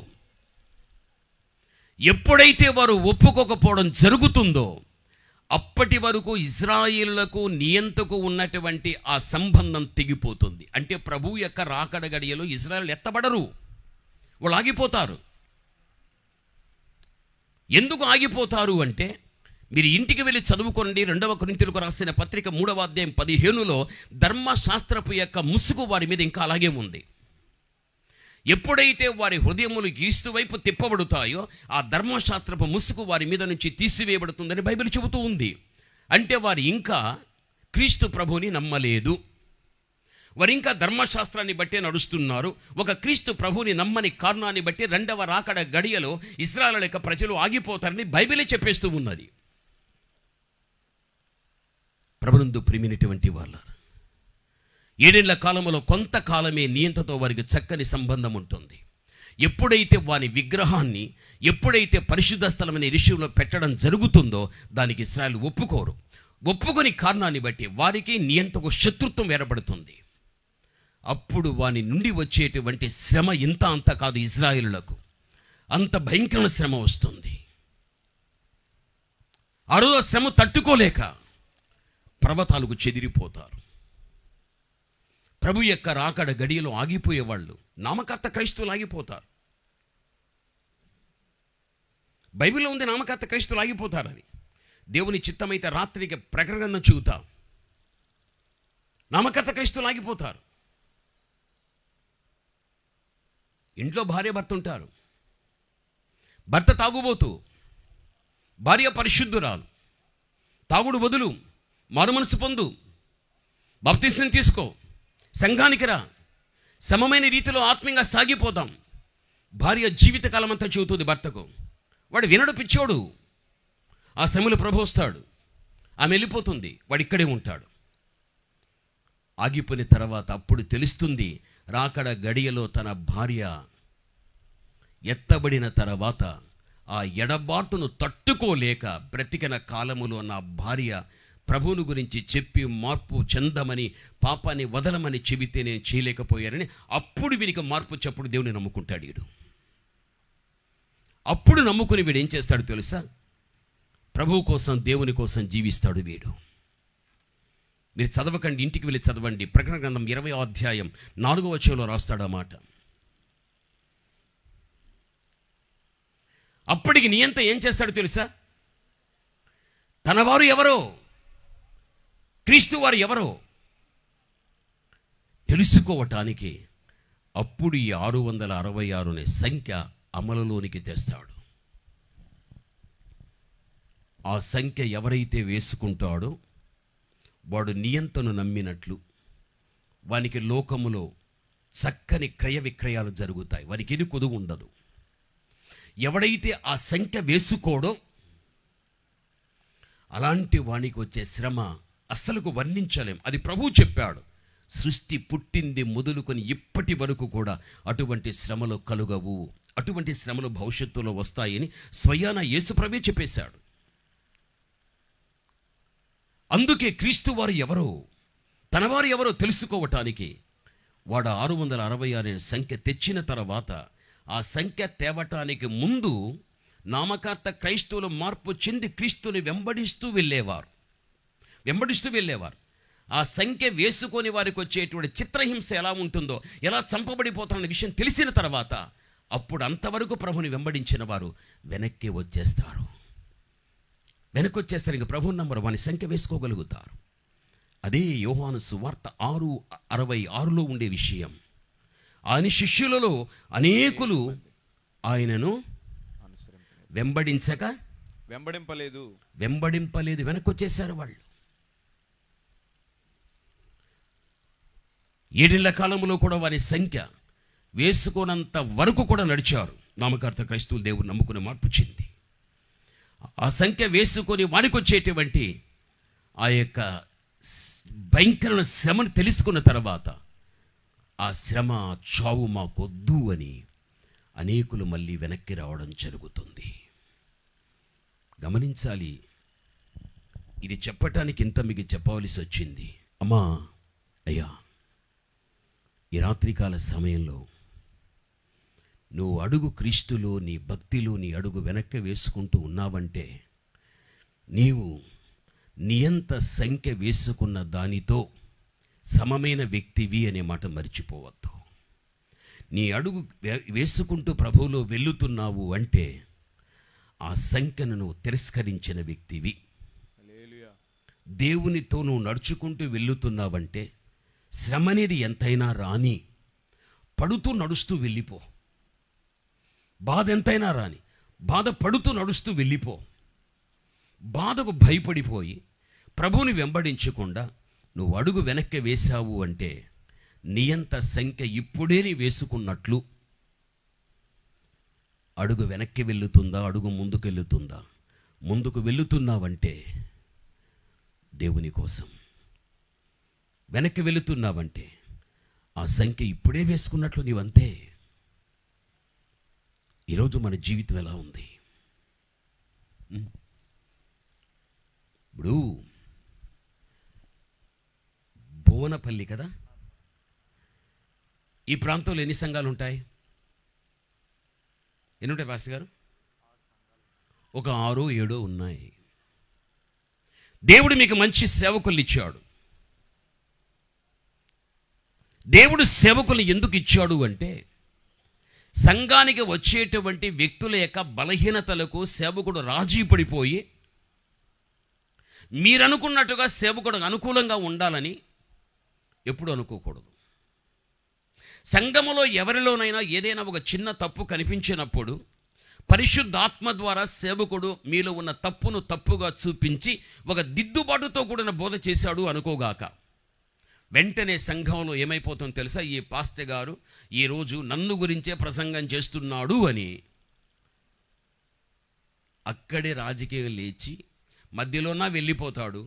చివరి వరకు నా కూర్చొని అయిపోయిన తర్వాత ఈరోజు నా గురించే చెప్పాడు, ఈ పాస్టర్ ఎట్లా దరిద్రమైన వాడు చూడు, నన్ను బాధ పెట్టాడు, నన్ను కష్టపెట్టాడు.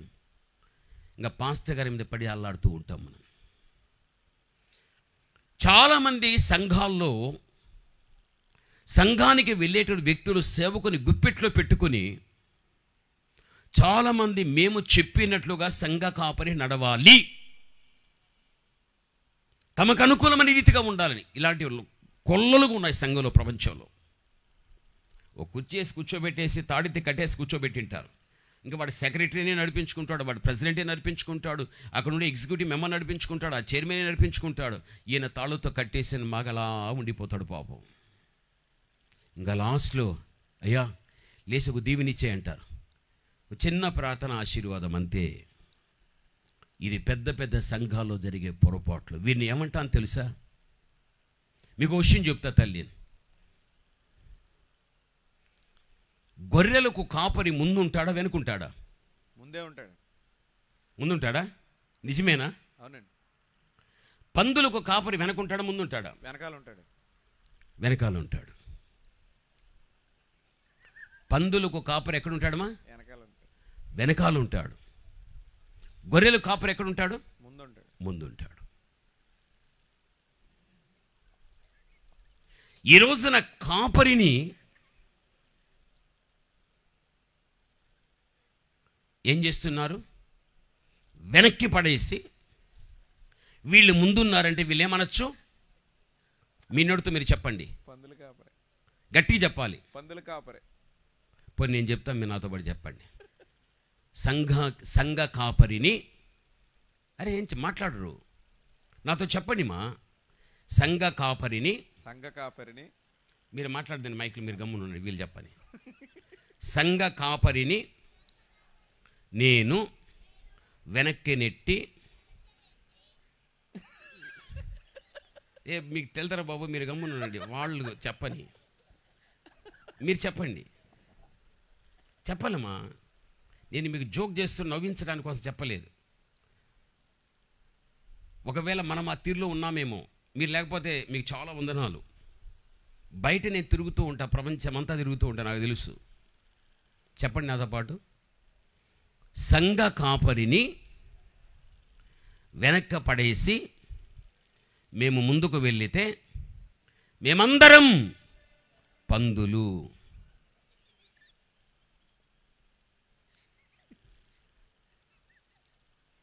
మా సంఘ కాపరిని మేము ముందు పెట్టి మేము వెనుకుంటే మేము మంచి గొర్రెలము. ఇజ్రాయెల్ పాస్టర్ అంతే కదా, నీకు మంచి గొర్రెలు ఇచ్చాడులే, నువ్వు ముందు పెట్టేసారు, వాళ్ళు వెనుకున్నారు, వాళ్ళు మంచి గొర్రెలు. కొన్ని సంఘాల పరిస్థితి చూస్తే పాస్టర్ గారిని వెనక్కి పడేసి వీళ్ళు ముందుకు వెళ్ళిపోయిన వీళ్ళంతా పందులు. పందులు. ఎన్నో స్థలాలు ఈ మాట చెప్పా, మళ్ళీ నన్ను పిలవలేదు వాళ్ళు, అస్సలు పిలవకపోతే పోతుంది. జీవితంలో ఎప్పుడు కానీ కనబడని నీ దేవుడు ఉన్నాడని నమ్ముతున్నావు. కనబడని నీ దేవుడు నీ కళ్ళ ఎదుట వాక్యం ఇచ్చాడని నమ్ముతున్నావు. అది నీకు మంచి కాపరి, నువ్వు ఒక మంచి గొర్రెవు, అని నడుస్తాడు, నేను నడిపిస్తాడు. అలా నువ్వు నడిస్తే మంచి కాపరివి, మంచి గొర్రెవు నీవు. అదేవిధంగా దేవుడు పిలుచుకుని ఏర్పరచుకున్నటువంటి ఒక మంచి సేవకుని నీకు ఇచ్చాడు, నీ సంఘానికి ఇచ్చాడు. తన జీవితంలో తనకి ఏది ఉండినా లేకపోయినా దేవుడు తన చేతికిచ్చిన ఆత్మల విషయంలో బాధ్యత కలిగి, భారం కలిగి, ఎంతో కష్టపడి రాత్రి పగళ్ళు ఉపవాసాలు ఉండి కాలినడక చేసి, ప్రార్థనలు చేసి, వాక్య పరిచర్య చేసి, సంవత్సరాల కొద్దీ నీ విషయం ప్రయాసపడేటప్పుడు నీ సంఘ కాపరి నడుస్తున్నప్పుడు నీ సంఘ కాపరితో కూడా నువ్వు నడుచుకుంటూ వెళ్ళాలి. లేదని సంఘ కాపరిని వెనక్కి పెట్టి ముందుంటే నువ్వు ఒక చిన్న పందివి. నీవు ఆ జీవితం మనకు ఉండకూడదు. కనబడని దేవుడు వాక్యంతో నడిపిస్తున్నాడు, కనిపించే నీ సంఘ కాపరి నీ కళ్ళకే కనిపిస్తున్నాడు. నా సంఘ కాపరి ఏది బోధ చేస్తున్నాడో ఆ విధంగా బ్రతుకుతున్నాడు కాబట్టి బోధన బట్టి బ్రతికేటువంటి నా సంఘ కాపరి యొక్క వెనుక గొర్రెల్లాగా మేము కూడా నడుచుకోగలుగుతామని ఎప్పుడైతే సంఘంలోని ఒక విశ్వాసి అలా అనుకుంటుందో వారు మంచి గొర్రెలు. వారు ప్రభునందు ప్రియమైన వాళ్ళారా, హానోకు 300 సంవత్సరాలు ఏం చేశాడు? దేవునితో నడిచాడు. నడవాలి. ఎక్కడ కానీ జీవితంలో నీ అడుగు వెనక్కి రాకూడదు. ఇది నీవు అర్థం చేసుకోవాలి. సరే, కొలనులు చేత పట్టుకుని 1000 మొరలు కొలిచి, ఎహెజ్కేలు నడవవయ్యా. చీలమండల లోతు నుండి ఎహెజ్కేలు నడవగా దాని లోతు మోకాళ్ళ లోతు వరకు వచ్చింది. మోకాళ్ళ లోతు. అసలుకు ఈ 1000 మూరలే మరో 1000 సంవత్సరములు. అది హానోకు మొదలుకొని అబ్రహాము వరకు 1000 సంవత్సరములు. ఆ అబ్రహామే మోకాళ్లకు సంబంధించిన వ్యక్తి. అబ్రహాము మోకాళ్ళకు ఎలా సంబంధించగలుగుతాడు? అమ్మా, నువ్వు ఇంటిలో కానీ ఆలయములో కానీ ఉండగలిగితే, ప్రార్థన చెయ్యాలి అనేటువంటి ప్రేరేపణ నీకు రాగలిగితే, వెంటనే నీ మోకాళ్ళు అలా నువ్వు వేసేస్తావు. మోకాళ్ళు వేసి ప్రార్థన చేయగలుగుతావు. ప్రార్థన అనేటువంటి ఆలోచన వచ్చిన వెంటనే నీకు జ్ఞాపకానికి వచ్చేది మోకాళ్ళు. మన జీవితంలో మోకాళ్ళ అనుభవం మనకు ఉండాలి. అబ్రహాము జీవితంలో మనం చూడగలుగుతాం. అబ్రహాము యొక్క జీవితంలో మనం చూడగలిగితే, ఒక పర్యాయం అబ్రహాము దేవుని సన్నిధానంలో విజ్ఞాపన చేశాడు. ఈ రోజుల్లో చాలామంది మోకరించి ప్రార్థన చేస్తూ ఉంటారు. వారు చేసే ప్రార్థన ఎలాంటిది అంటే స్వార్థ ప్రార్థన. నిస్వార్థంతో కూడిన ప్రార్థన కాదు వాళ్ళది. వారు చేసే ప్రార్థనలన్నీ స్వార్థమే.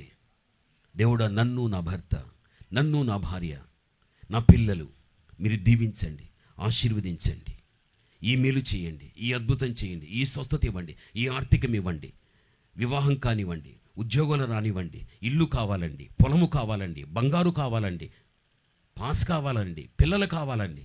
జీవితం అంతా ఇవే. జీవితం అంతా ఇదే. ఇది స్వార్థ ప్రార్థన. ప్రార్థన అనేది ఇది కాదు. నీకేం కావాలో నీ దేవునికి తెలుసు. అని సమయం వచ్చినప్పుడు దేవుడు నీకు ఇచ్చేస్తాడు. అయితే ఈ రోజున ఒక దైవజనుడైనా కానీ, లేకపోతే ఒక విశ్వాసి అయినా కానీ, ఈ రోజుల్లో చేయవలసిన ప్రార్థన ఏ ప్రార్థన ఉండాలి తెలుసా? అబ్రహాము మనకు నేర్పించాడు ఆ ప్రార్థన. అబ్రహాము అతడు ఒక పర్యాయం ఏకధాటిగా 6 సార్లు దేవుని దగ్గర విజ్ఞాపన చేశాడు. 6 సార్లు తను విజ్ఞాపన చేసేటప్పుడు తను దేనికోసం విజ్ఞాపన చేశాడు తెలుసా? తన సోదరుడు లోతు తన వంటి నీతిమంతుడు. లోతు వచ్చి సొదొమకు వెళ్ళిపోయాడు. ఆ సొదొమలో పాపం పెరిగిపోయాది. అగ్ని చేత సొదొమను దేవుడు నాశనం చేయటానికి సిద్ధమైపోయాడు. ఆ విషయం తెలిసిన తర్వాత అబ్రహాము దేవునితో అంటున్నాడు, దేవా, 50 మంది నీతిమంతులలో 5 మంది తక్కువ ఉండి 45 మంది నీతిమంతులుంటే ఆ పట్టణాన్ని ఏమీ చెయ్యవా అని అడిగాడు. అబ్రహామా, నీవన్నట్టు అంతమంది నీతిమంతులుంటే నేనేమి చెయ్యనయ్యా. ఇక చివరికి 40 నుండి 30, 35, 20, చివరికి 10 వరకు వచ్చేశాడు. ఏమనుకోవద్దు దేవుడా, ఇంకొకసారి చెబుతున్నా, 10 మంది నీతిమంతులుంటే ఆ పట్టణాన్ని ఏమీ చెయ్యవా? నిజంగా చేయను నేను అన్నాడు. ఈ 6 పర్యాయములు అబ్రహాము ఎందుకు విజ్ఞాపన చేశాడు అంటే, తన సోదరుడు లోతు నీతిమంతుడు కాబట్టి, అక్కడ ఉన్నాడు కాబట్టి, పాపులతో కూడా తాను కూడా అగ్నితో కాల్చబడడం ఇష్టము లేకుండా, ఆ నాశనములో నుండి లోతు నశించబడకుండా ఉండటానికి అక్కడ లోతు విషయంగా అబ్రహాము దేవుని దగ్గర 6 పర్యాయాలు విజ్ఞాపన చేశాడు. అది ప్రార్థన అంటే. అది ప్రార్థన అంటే. నాశనమైపోయే ప్రాంతంలో లోతు నశించిపోతాడు. నశించిపోకుండా వ్యక్తి బయట రావాలి. దానికోసమే అబ్రహాము చేశాడు ప్రార్థన. ఎక్కడ కానీ నీతిమంతులు లేరక్కడ. చిట్ట చివరికి జరిగిన విషయం ఏంటి తెలుసా? దేవుడు నిర్ణయించిన కాలం వచ్చినప్పుడు ఇక ఆయన అగ్నిని పంపే సందర్భములో బైబిల్ చెబుతుంది, దేవుడు అబ్రహామును జ్ఞాపకము తెచ్చుకొని ఉంది బైబిల్లో. అబ్రహామును జ్ఞాపకము తెచ్చుకుని దేవుడే దూతల్లో పంపి ఆ అగ్నితో నాశనమయ్యేటువంటి ఆ పట్టణములో ఇతడు నశించబడకుండా ఉండటానికి అతడు బయట పడవేయబడ్డం మనం చూస్తూ ఉన్నాం. అబ్రహామును దేవుడు జ్ఞాపకము తెచ్చుకున్నాడు. ఇక్కడ అబ్రహాముని ఎందుకు జ్ఞాపకం తెచ్చుకోవాలి? మీరు చూడండి, ఆదికాండం 28వ అధ్యాయం 12వ వచనాన్ని చదువుకుందాం. ఆదికాండం 28:12 చదువుకుందాం. అప్పుడు అతడు ఒక కలను కనెను, అందులో ఒక నిచ్చెన భూమి మీద నిలుపబడి ఉండెను. దాని కొన ఆకాశమునంటెను అంటెను. దాని మీద దేవుని దూతలు ఎక్కుచూ దిగుచునుండిరి. చాలు నాయన బాబు, రండి, ముగ్గురు రండి, ముగ్గురు చాలు. మీకు అర్థం అవుతాను చెబుతా. ఈ ఆదికాండం 28వ అధ్యాయం 12వ వచనం ముగించేలా?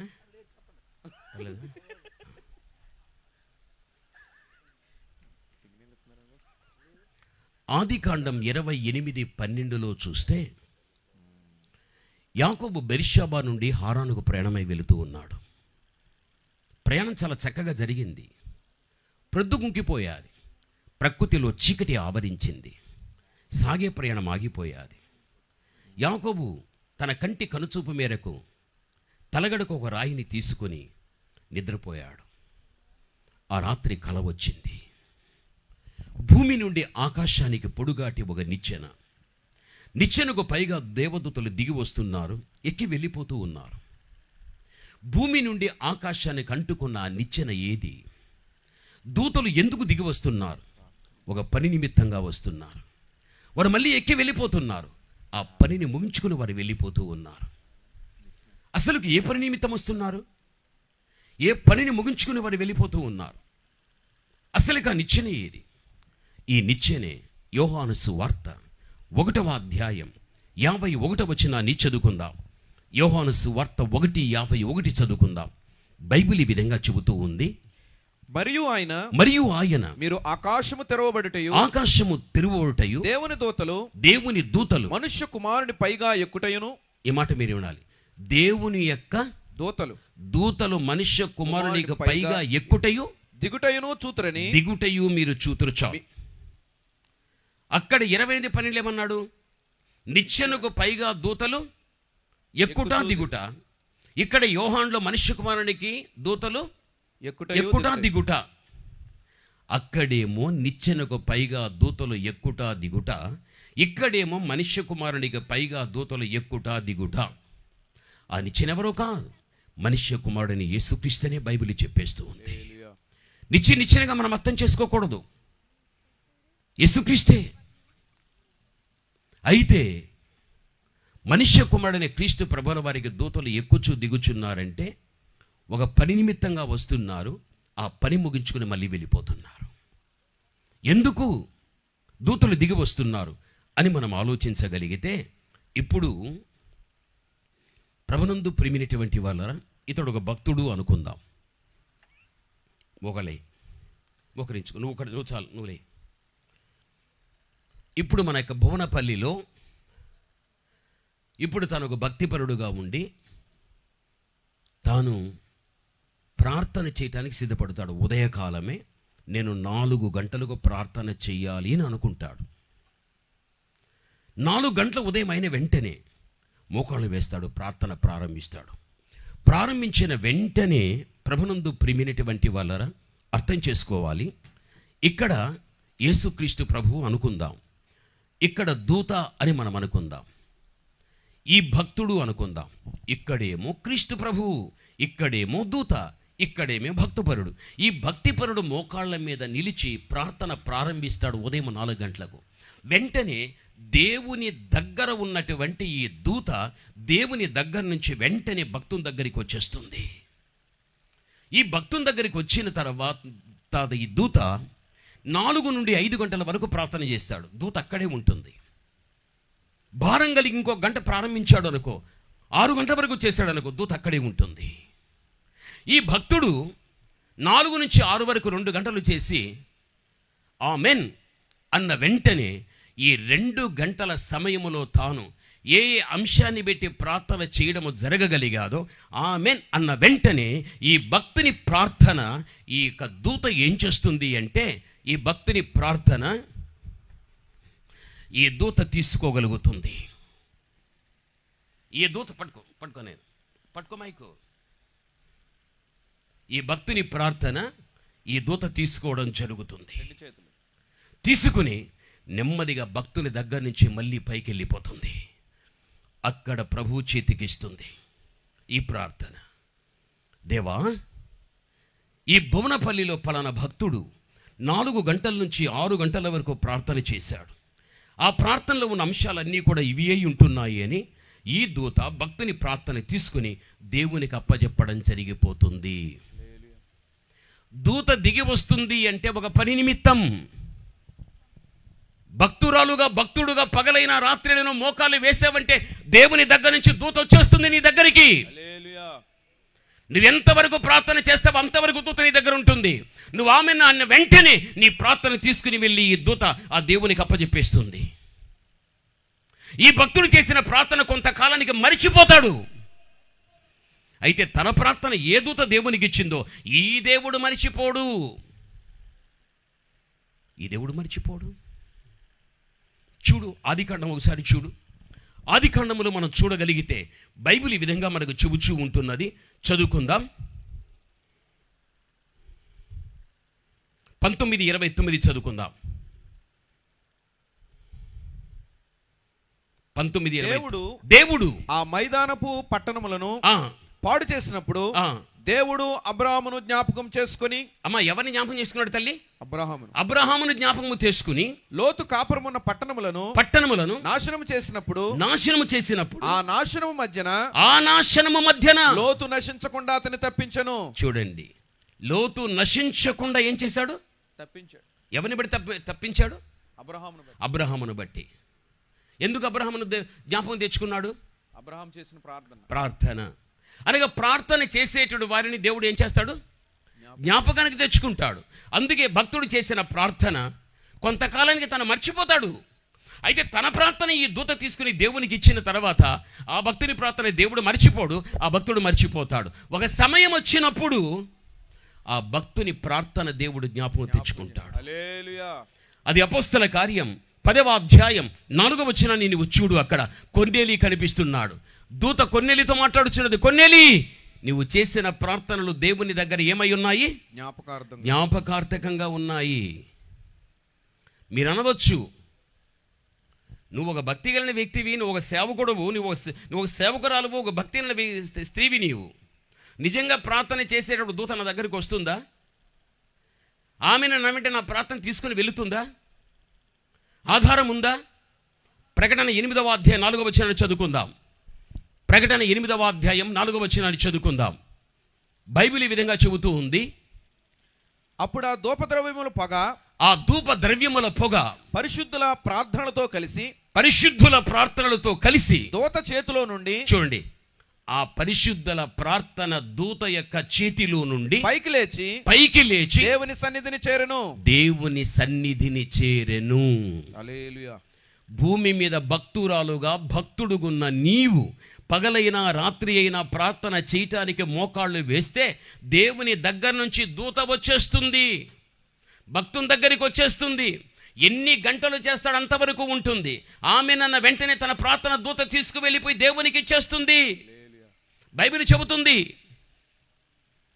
అమ్మా, నువ్వు చేసిన ప్రార్థనలు ఏడ్చుకుంటూ చేసిన రోజులున్నాయి. ఉపవాసాలు ఉండి చేసిన ప్రార్థనలు ఉన్నాయి. నీ వ్యాధిలో, నీ ఆర్థిక ఇబ్బందుల్లో, నీ సమస్యలో, నీ శ్రమల్లో, నీ కష్టంలో, నీ దుఃఖములో, నీ వెనకటి రోజుల్లో ఎంతో అలసిపోయిన జీవితం నీది, కృంగిపోయిన జీవితం. అటువంటి పరిస్థితుల్లో ఎన్నోసార్లు నువ్వు చేశావు, జవాబు రాలేదు. నా ప్రార్థన దేవుడు వినలేదని ఎన్నోసార్లు నువ్వు అనుకున్నావు. ఇంకెంత ఏడవాలి, ఇంకెంత కన్నీరు పెట్టాలి, ఇంకెంతకాలం ఉపవాసం ఉండాలి, ఇంకెంతకాలము దేవుని దగ్గర నేను మొరపెట్టుకోవాలి, ఇంకా చాలులే ఇంతవరకు అని అంతవరకు వచ్చేసింది. అయితే నువ్వు చేసిన ప్రార్థనలకు జవాబు రాలేదని మాత్రం నువ్వు అనుకోవద్దు. నీవనుకున్న కాలములో ఏదీ జరగదు, దేవుడు అనుకున్న కాలములో అన్నీ జరుగుతాయి. నువ్వు చేసిన ఉపవాస ప్రార్థనలను మరిచిపోతావు. అయితే వాటిని దూత దేవునికి ఇచ్చింది, ఆయన మరిచిపోడు. ఈ దినం కాకపోతే రేపు, ఈ వారం కాకపోతే వచ్చే వారం, ఈ నెల కాకపోతే ఇంకొక నెల, ఈ సంవత్సరం కాకపోతే ఇంకో సంవత్సరమైన నీ ప్రార్థనలు దేవుడు జ్ఞాపకము తెచ్చుకుంటాడు, అబ్రహామును తెచ్చుకున్నట్లుగా. అప్పుడు నువ్వు అడిగినవన్నీ కూడా నీ కళ్ళకు కనిపించేటట్టుగా దేవుడు నీకు ఇవ్వగలుగుతాడు. ఇది సత్యం, ఇది వాస్తవమైన విషయం. ప్రార్థన చేసేటువంటి ఏ సేవకుడైనా, ఏ సేవకురాలైనా, ప్రార్థన చేసే ఏ భక్తిపరురాలైనా, భక్తిపరునైనా దేవుడు ఏం చేసుకుంటాడు? జ్ఞాపకమునకు తెచ్చుకోగలుగుతాడు. అబ్రహామును జ్ఞాపకం తెచ్చుకున్నాడు, 6 పర్యాలు విజ్ఞాపన చేశాడు. సొదమ నాశనములో నా సోదరుడు లోతు నశించిపోతాడే, నశించిపోకుండా బయట పడటానికి అతడు చేసిన ప్రార్థన కరెక్ట్. ఆ ప్రార్థన జ్ఞాపకం తెచ్చుకున్నాడు, నాశనమయ్యే కాలములో అతన్ని రక్షించగలిగాడు. ఈరోజు నీ కళ్ళ ముందు నువ్వు చేసే ప్రార్థన నీ ఇంటి బయట వెళ్ళదు, నీ 4 గోడల మధ్యనే ఉంటుంది నీ ప్రార్థన. నీ పక్కింటోడు తాగి ఉంటాడు, నీ పక్కింటోడు భార్య పిల్లలు ఉండి వాడు పరస్త్రీతో వ్యభిచారం చేస్తూ ఉంటాడు. వాడు ఎప్పుడైనా నీ ఇల్లు దాటి వాని మీదకి వెళ్ళిందా నీ ప్రార్థన? దేవా, వాడికి భార్య పిల్లలు ఉన్నారు, వదిలేసి పరస్త్రీతో వ్యభిచారం చేస్తున్నాడు, ఆమెకు భర్త ఉంటున్నాడు, ఆమె మరో పరపురుషునితో సంబంధం పెట్టుకుని ఉంది, ఆమె బ్రతుకును మార్చు అని చెప్పి నీ ప్రార్థన ఎప్పుడైనా కూడా పాపం చేసి ఆత్మీయ జీవితంలో నశించిపోయే వ్యక్తుల మీద నీ ప్రార్థన ప్రభావం పడిందా? జీవితమంతా కాపాడు, జీవితమంతా తోడుగుండు, జీవితమంతా ఆశీర్వాదం, జీవితమంతా అద్భుతాలే. ఎవరికి కావాలా ప్రార్థన? ఎవరికి కావాలి? అది అడుగుతున్నావు, ఇచ్చేస్తున్నాడు. నువ్వు అడగకపోయినా ఇచ్చేస్తూ ఉన్నాడు. నీ కళ్ళ ఎదురు ఎంతోమంది పాపం చేసి ఆత్మ జీవితం నశించిపోతున్నారే, వారి యొక్క రక్షణార్థమై ఎంత సమయాన్ని హెచ్చించి దేవుని దగ్గర ప్రార్థిస్తున్నావు. నా ప్రసంగాలతో నేను ఎవరిని మార్చలేను, నా ప్రసంగాలతో నేను ఎవరిని మార్చలేను. మనిషిని మార్చలేడు, మనిషిని మార్చేవాడు దేవుడు ఒక్కడే.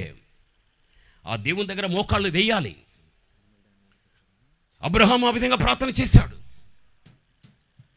అతని జ్ఞాపకం పెట్టుకున్నాడు. ఆ సమయం వచ్చినప్పుడు తను అడిగినట్టుగా చేసేసాడు. నీ భర్త మారలేదా? నీ భార్య మారలేదా? నీ కుమార్తె మారలేదా?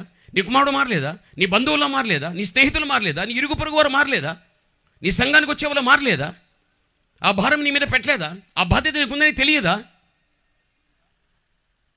జీవితం అంతా ఆశీర్వాదాలేనా? ఈ క్రైస్తవ సమాజం ఎటుపోతుందో ఎవరికి తెలియదు. అది ఏదో సంఘ కాపరి ఉన్నాడు, ఆయన చూసుకుంటాడులే, మనకు కాదులే. అది ఏ వాక్యముతో నువ్వు మారావో, ఏ వాక్యముతో రక్షణలోకి వచ్చావో, ఏ వాక్యముతో ఈ రోజు వరకు దేవుని నడుస్తున్నావో, అదే వాక్యాన్ని ప్రజలకు చెప్పు.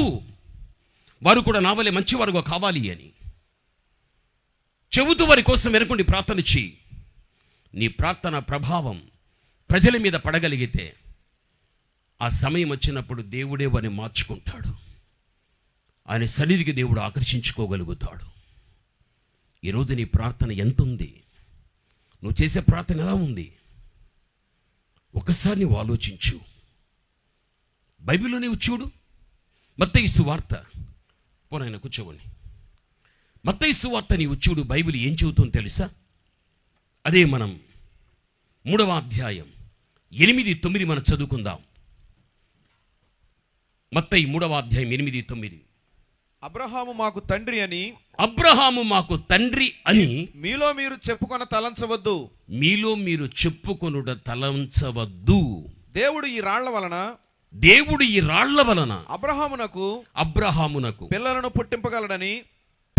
పుట్టింపగలడని మీతో చెప్పుచున్నాను, మీతో కూడా చెప్పుచూ ఉంటున్నాను. ఆ రోజున పరిసయ్యులు కానీ, శాస్త్రులు కానీ, సద్దూకైలు కానీ, హెరోదీయులు కానీ, సన్నిహద్రి సభకు సంబంధించిన వ్యక్తులు కానీ, యూదా మత గురువులు కానీ, ధర్మశాస్త్రోపదేశకులు కానీ, వీరంతా కూడా ఏమనేవాళ్ళు తెలుసా? అబ్రహాము మా తండ్రి, అబ్రహాము మా తండ్రి, గొప్పలు చెప్పుకునేవాళ్ళు వీళ్ళు. అబ్రహాము వీరి తండ్రి అయితే అబ్రహాము లాంటి అనుభవం వీరికి ఉండాలి, అబ్రహాము వంటి జీవితం వీరికి ఉండాలి, అబ్రహాము వంటి ప్రార్థన వీరికి ఉండాలి. అసలుకు లేదే. అప్పుడు అబ్రహాము మా తండ్రి అని ప్రగల్భాలు మీరు చెప్పుకుంటున్నారే, అబ్రహాములో ఉన్న దైవత్వములకు సంబంధించినటువంటి సద్గుణములు మీలో ఉంటున్నాయా? లేవే. మీరెందుకు అలా చెప్పుకుంటున్నారు? చెప్పకండి. అబ్రహాముకు సంతానాన్ని, పిల్లల్ని ఎక్కడి నుంచి పుట్టిస్తానన్నాడు? రాళ్ల నుండి పుట్టిస్తాను. ప్రకృతి ధర్మం, స్త్రీ పురుషుల సంపర్కమే సంతానోత్పత్తికి మూలాధారం. అయితే ఇక్కడ యోహాను ఎందుకు అట్లా అంటున్నాడు? అబ్రహాముకు సంతానము పిల్లల నుండి నేను పుట్టిస్తాను, రాళ్ల నుంచి నేను పుట్టిస్తాను అంటున్నాడు. ఎలాగ రాళ్ల నుండి పుట్టించడం అబ్రహాముకు సంతానం? ఎంత విడ్డూరమైన విషయం ఇది. ఇప్పుడు పాస్టర్లు మీరందరూ కదా పాస్టర్ గారు, నేను వీళ్ళని అడుగుతా, పాస్టర్ గారు మీ అమ్మ నాన్న పేరు ఏమి అని అడుగుతా. వాళ్ళు చక్కగా చెబుతారు. వాళ్ళమ్మా నాన్న పేరేమి అని అడుగుతా, చెప్పేస్తారు. వాళ్ళమ్మా నాన్న పేరేమి అని అడుగుతా, కొంచెం తడబడతారు, కష్టపడి ఏదో చెప్తారు. పోనీ వాళ్ళమ్మా నాన్న పేరు అంటే తెలుస్తుంది పాస్టర్ గారు? అస్సలు తెలియదు, అస్సలు తెలియదు. వాళ్ళంతా ఎవరు వాళ్ళు? వాళ్ళందరూ కూడా ఒకప్పుడు రాళ్లను, మట్టిని ఒక రూపుకు తెచ్చి అవే దైవమని కొనియాడేటువంటి వారు. అలాంటి వారిని దేవుడు మార్చి వాళ్ళందరినీ కూడా దేవుడు తన బిడ్డలుగా చేసి వారందరినీ కూడా అబ్రహాము సంతానంలో పడేశాడు. రాళ్ల నుండి పుట్టిస్తాను అంటే పిల్లల్ని, దాని అర్థం ఏంటి అంటే ఒకప్పుడు మన పితరులంతా కూడా ఆ రాళ్లకు మొక్కేవాళ్ళు. ఆ రాళ్లకు మొక్కేవాళ్ళు మన పితరులు. వాళ్లలో నుండి ప్రభువు నమ్ముకున్న తర్వాత వాళ్ళందరూ కూడా అబ్రహాము సంతానమయ్యారు. మిమ్మల్ని సాక్ష్యం చెప్పమంటే, అయ్యా నేనైనా, నా తల్లి అయినా, తండ్రి అయినా, మా తాత అయినా, అవ్వైనా, వాళ్లకు ముందున్న వాళ్ళైనా, మా పితరులంతా రాళ్లను మేము మొక్కామండి. వాళ్ళందరినీ కూడా దేవుడు రక్షించుకోగలిగాడు. వాళ్ళందరూ ఎవరైపోయారు తెలుసా? అబ్రహాము యొక్క సంతానం. అందుకే పరిసయ్యులారా ప్రగల్భాలు చెప్పకండి. అబ్రహాము యొక్క సంతానం రాళ్ల నుండి కూడా పుట్టగలుగుతారు. ఒకప్పుడు మన పితరులంతా కూడా వాటిని బట్టి నడుచుకున్న వాళ్ళే. వాటిలో నుంచి మనం వచ్చిన వాళ్ళమే. అందుకే మనమంతా ఎవరైపోయాం? అబ్రహాము సంతానం మనం. మీకు ఇంకా బాగా అర్థం కావాలి అంటే, యేసు ప్రభు జక్క ఇంటికి వెళ్ళిపోయాడు. ప్రభు నేను నేనేం చేశాను? ఒప్పుకుంటున్నా. నేను దాన్ని ఇంటికి రక్షణ వచ్చింది కదా. ఇవన్నీ జరిగిన తర్వాత ఏ వంశంలో పడేశాడు? అబ్రహాం వంశంలో పడేశాడు. ఒకప్పుడు మన పితరులంతా కూడా రాళ్లను మొక్కేవాళ్ళు. వాళ్ళంతా మార్పు చెందారు, ప్రభువుని నమ్ముకున్నారు, వాళ్ళంతా రక్షించబడగలిగారు. వాళ్ళందరినీ కూడా దేవుడు ఎక్కడ పడేశాడు? అబ్రహాము సంతానములో. వారి పిల్లలమే మనమంతా. ఇప్పుడు కూడా మనమంతా కూడా అబ్రహాము సంతానం ఇప్పుడు. అందుకే రాళ్లలో నుండి నేను అబ్రహాముకు సంతానాన్ని పుట్టిస్తా. మనమందరం కూడా అబ్రహాము సంతానం. పరిసయ్యుల యొక్క జీవితంలో అబ్రహాముకున్నంత ప్రార్థన లేదు. అయినా వాళ్ళు అంటున్నారు కదా, మా తండ్రి అండి.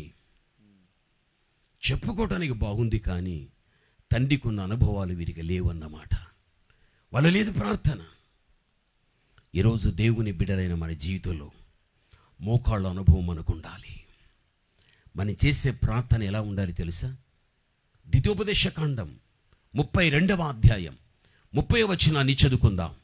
ద్వితీయోపదేశకాండం 32వ అధ్యాయం 30వ వచనాన్ని చదువుకుందాం త్వరగా. తమ ఆశ్రయదుర్గము వారిని అమ్మివేయని ఎడల యెహోవా వారిని అప్పగింపని ఎడల ఒక్కడు ఎట్లు 1000 మందిని తరుమును, ఇద్దరు ఎట్లు 10,000 మందిని పారదోలును. చూడండి, ఇద్దరు ఎట్లు 10,000 మందిని పారదోలుదురు. ఇక్కడ ఒక్కడు ఎంతమంది నాయన? 1000 మంది. ఇద్దరు 10,000 మందిని.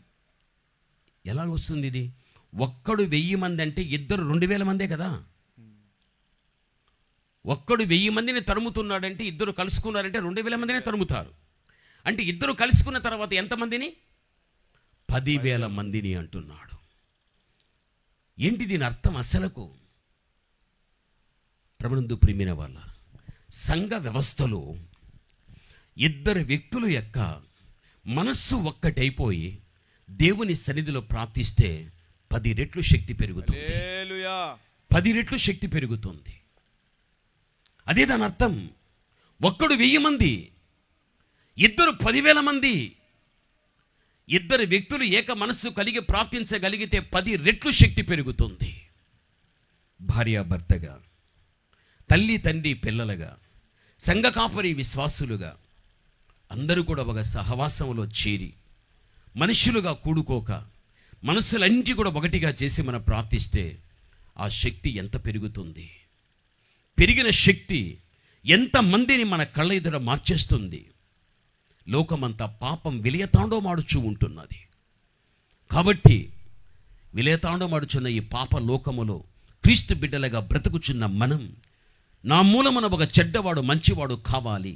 అలా కావాలి అంటే మన దగ్గరికి వెళ్ళి ఏదో సత్య సువార్తను ప్రకటించడం కాదు, కానీ ఆ వ్యక్తి నిమిత్తంగా నేను వెనుకుండి ఆ వ్యక్తి కోసం నేను ప్రార్థిస్తా. నువ్వు చేసే ప్రార్థన ఎవరి మీదైతే ఉంటుందో ఆ ప్రార్థన ప్రభావం ఆ వ్యక్తి మీద పడుతుంది. ఒక సమయం వచ్చినప్పుడు దేవుడు వారిని మారుస్తాడు.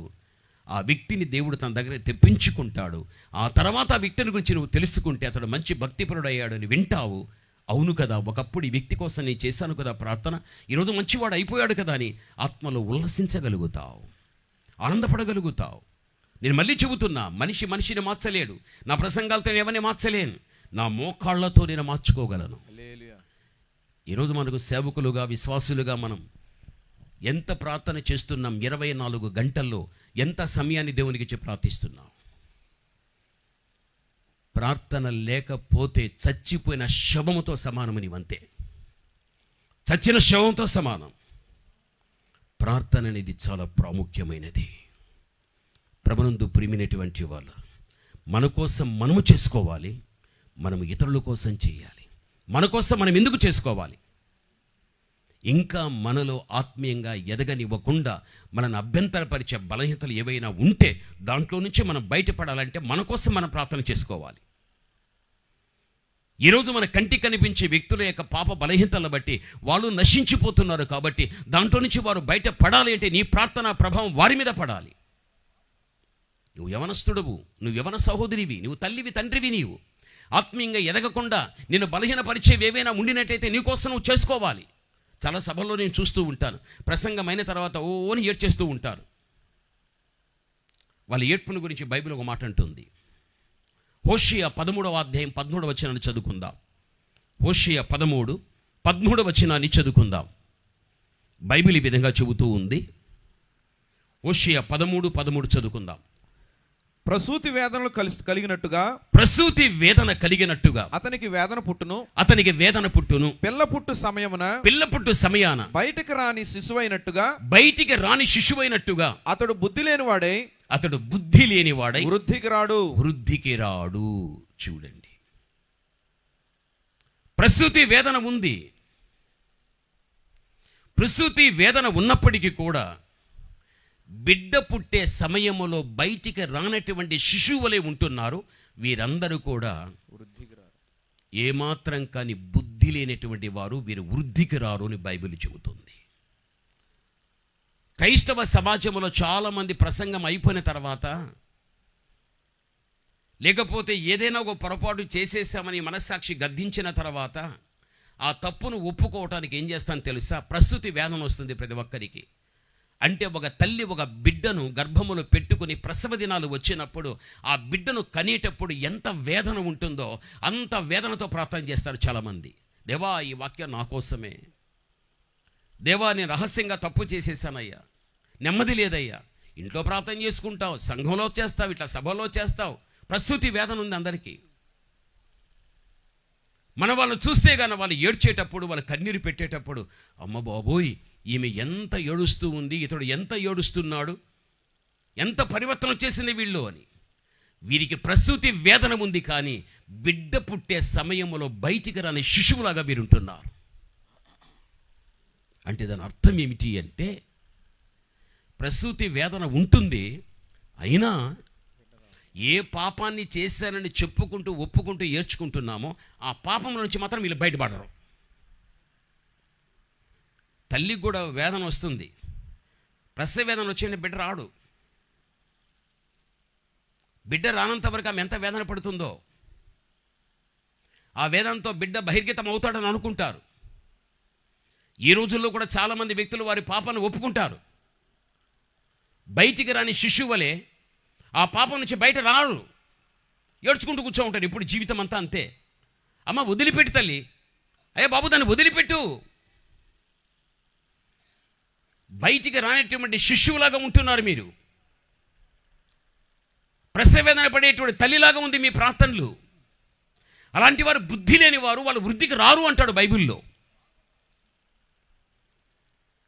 ఆలోచించు. మరి జీవితంలో ఏ పొరపాటును బట్టి, ఏ తప్పితాన్ని బట్టి మనం బయట రావాలని అనుకుంటున్నామో దాని విషయమై నువ్వు ఏడుస్తూ ప్రార్థిస్తూ ఏడ్చేటప్పుడు ఆ పాపం నుంచి నువ్వు బయట పడినప్పుడే నువ్వు బుద్ధి కలిగిన దానివి, బుద్ధి కలిగిన వాడు. అప్పుడే నీ భవిష్యత్తు ఒక వృద్ధిలోనికి రాగలుగుతుందని బైబిల్ మనకు చెప్పేస్తూ ఉంది. కాబట్టి ఈ సమయంలో మనకు మోకాళ్ళ అనుభవం ఉందా? కొలనూలు చేత పట్టుకొని దేవుడు 1000 మొరలు కొలిచి ఏస్కేలు నడువు అనగా చీలమండల లోతు నుంచి తాను నడవగా మోకాళ్ళ లోతు కాగలిగాది.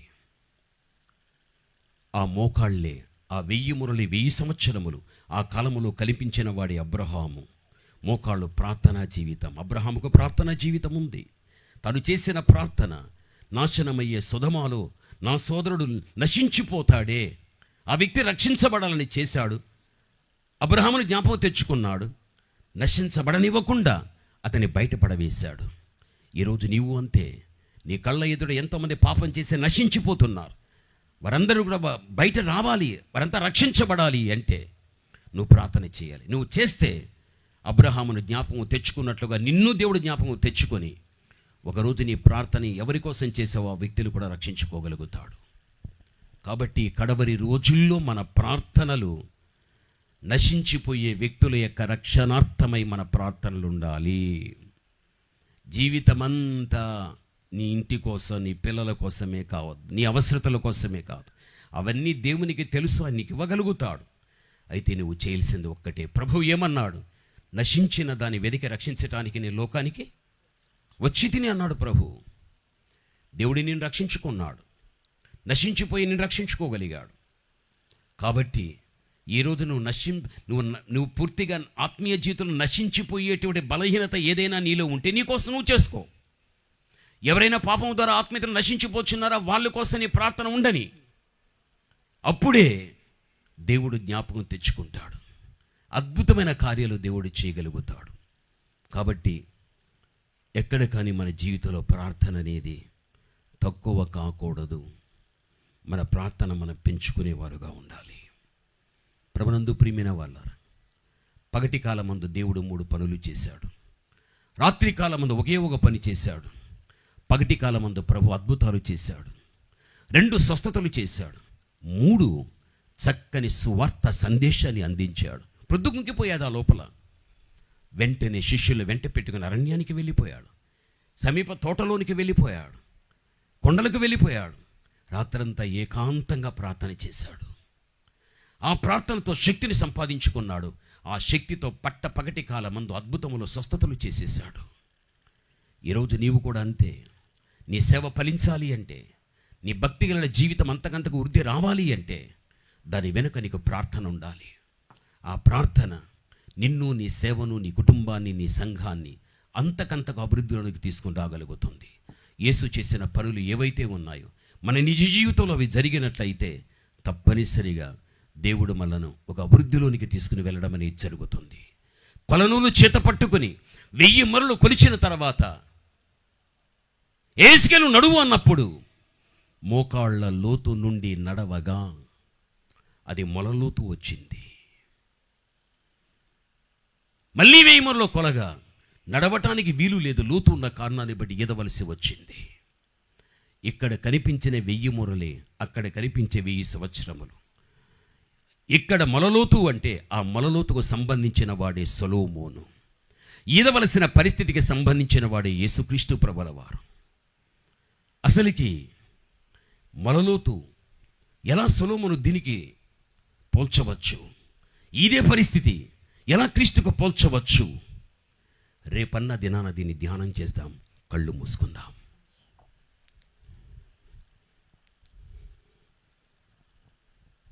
ఒక్కసారి మనము లేచి నిలచి దైవ సన్నిధిలో మనం ప్రార్థన చేద్దాం.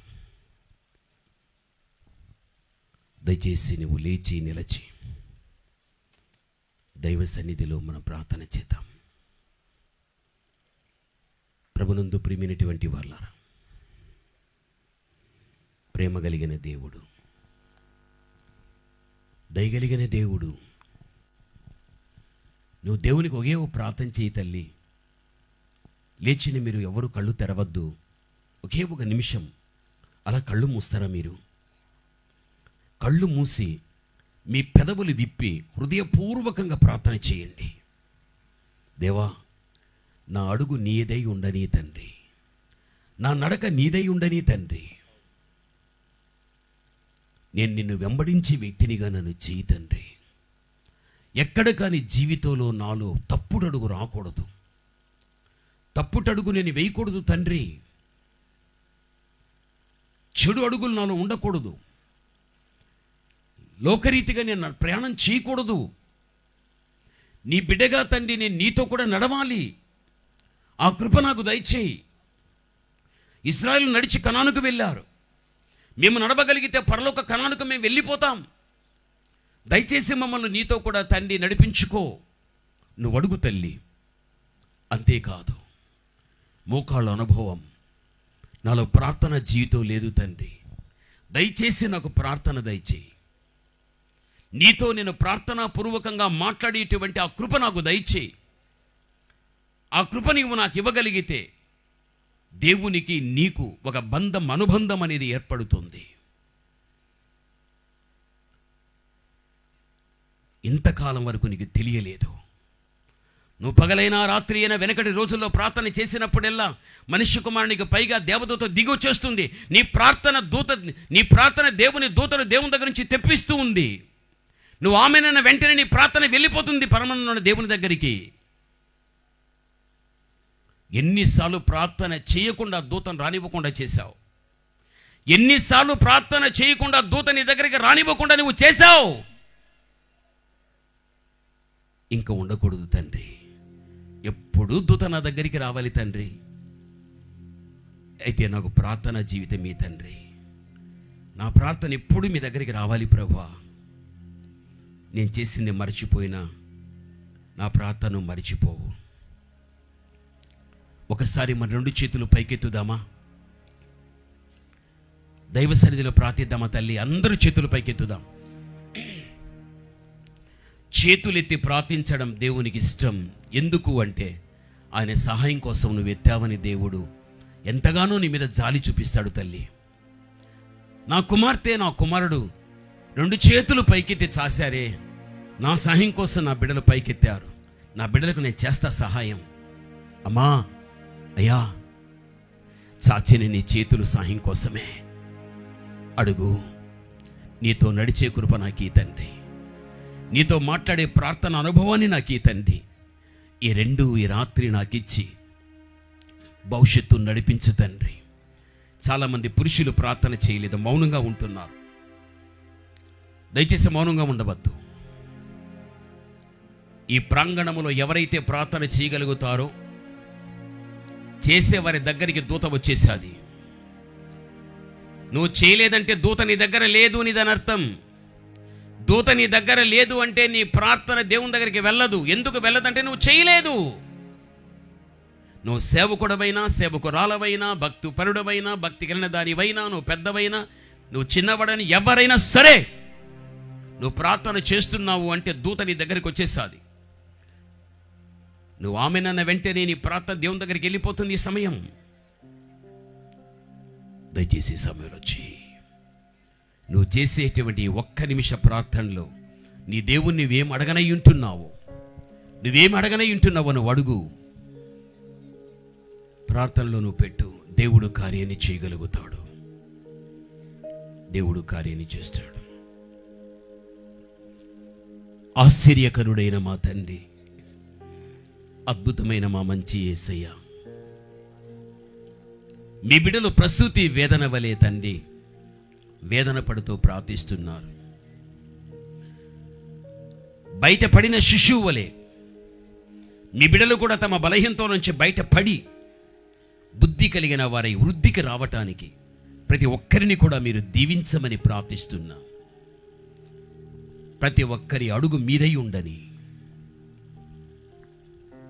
ఉండని తండ్రి, ఈ శ్రేష్టమైన అనుభవాలతో మీ బిడ్డల జీవితాలను మీరే పెంచి నడిపించుకొనమని, మీ ప్రత్యేకమైన దైవ దీవెన బిడ్డలకు మీరు ఇవ్వమని, ఈ వాక్యం ఎక్కడూ కూడా వ్యర్థపరచకుండా వాక్య ఆధారాన్ని బట్టి మరింతగా ఆత్మీయతలో మీ బిడ్డలు బలపడటానికి సహాయం చేయమని యేసు క్రీస్తు ప్రశస్త నామమును బట్టి ప్రార్థన చేస్తున్నాము తండ్రి. ఆమేన్. మన తండ్రి అయిన దేవుని యొక్క ప్రేమ, కుమారుడైన యేసుక్రీస్తు యొక్క కృప, పరిశుద్ధాత్మ దేవుని అన్యోన్య సహవాసం, ఆయన సన్నిధి వాక్య ప్రత్యక్షతను అనుభవించిన మనతో, మనం విడిచిపెట్టి వచ్చిన మన కుటుంబములతో దేవాతి దేవుని యొక్క దైవిక ప్రసన్నత నిత్యం నిరంతరం ప్రభువు రాక పర్యంతం సదాకాలం తోడయుండునుగాక. ఆమేన్. ఆమేన్. అందరికీ వందనాలమ్మ. ప్రైజ్.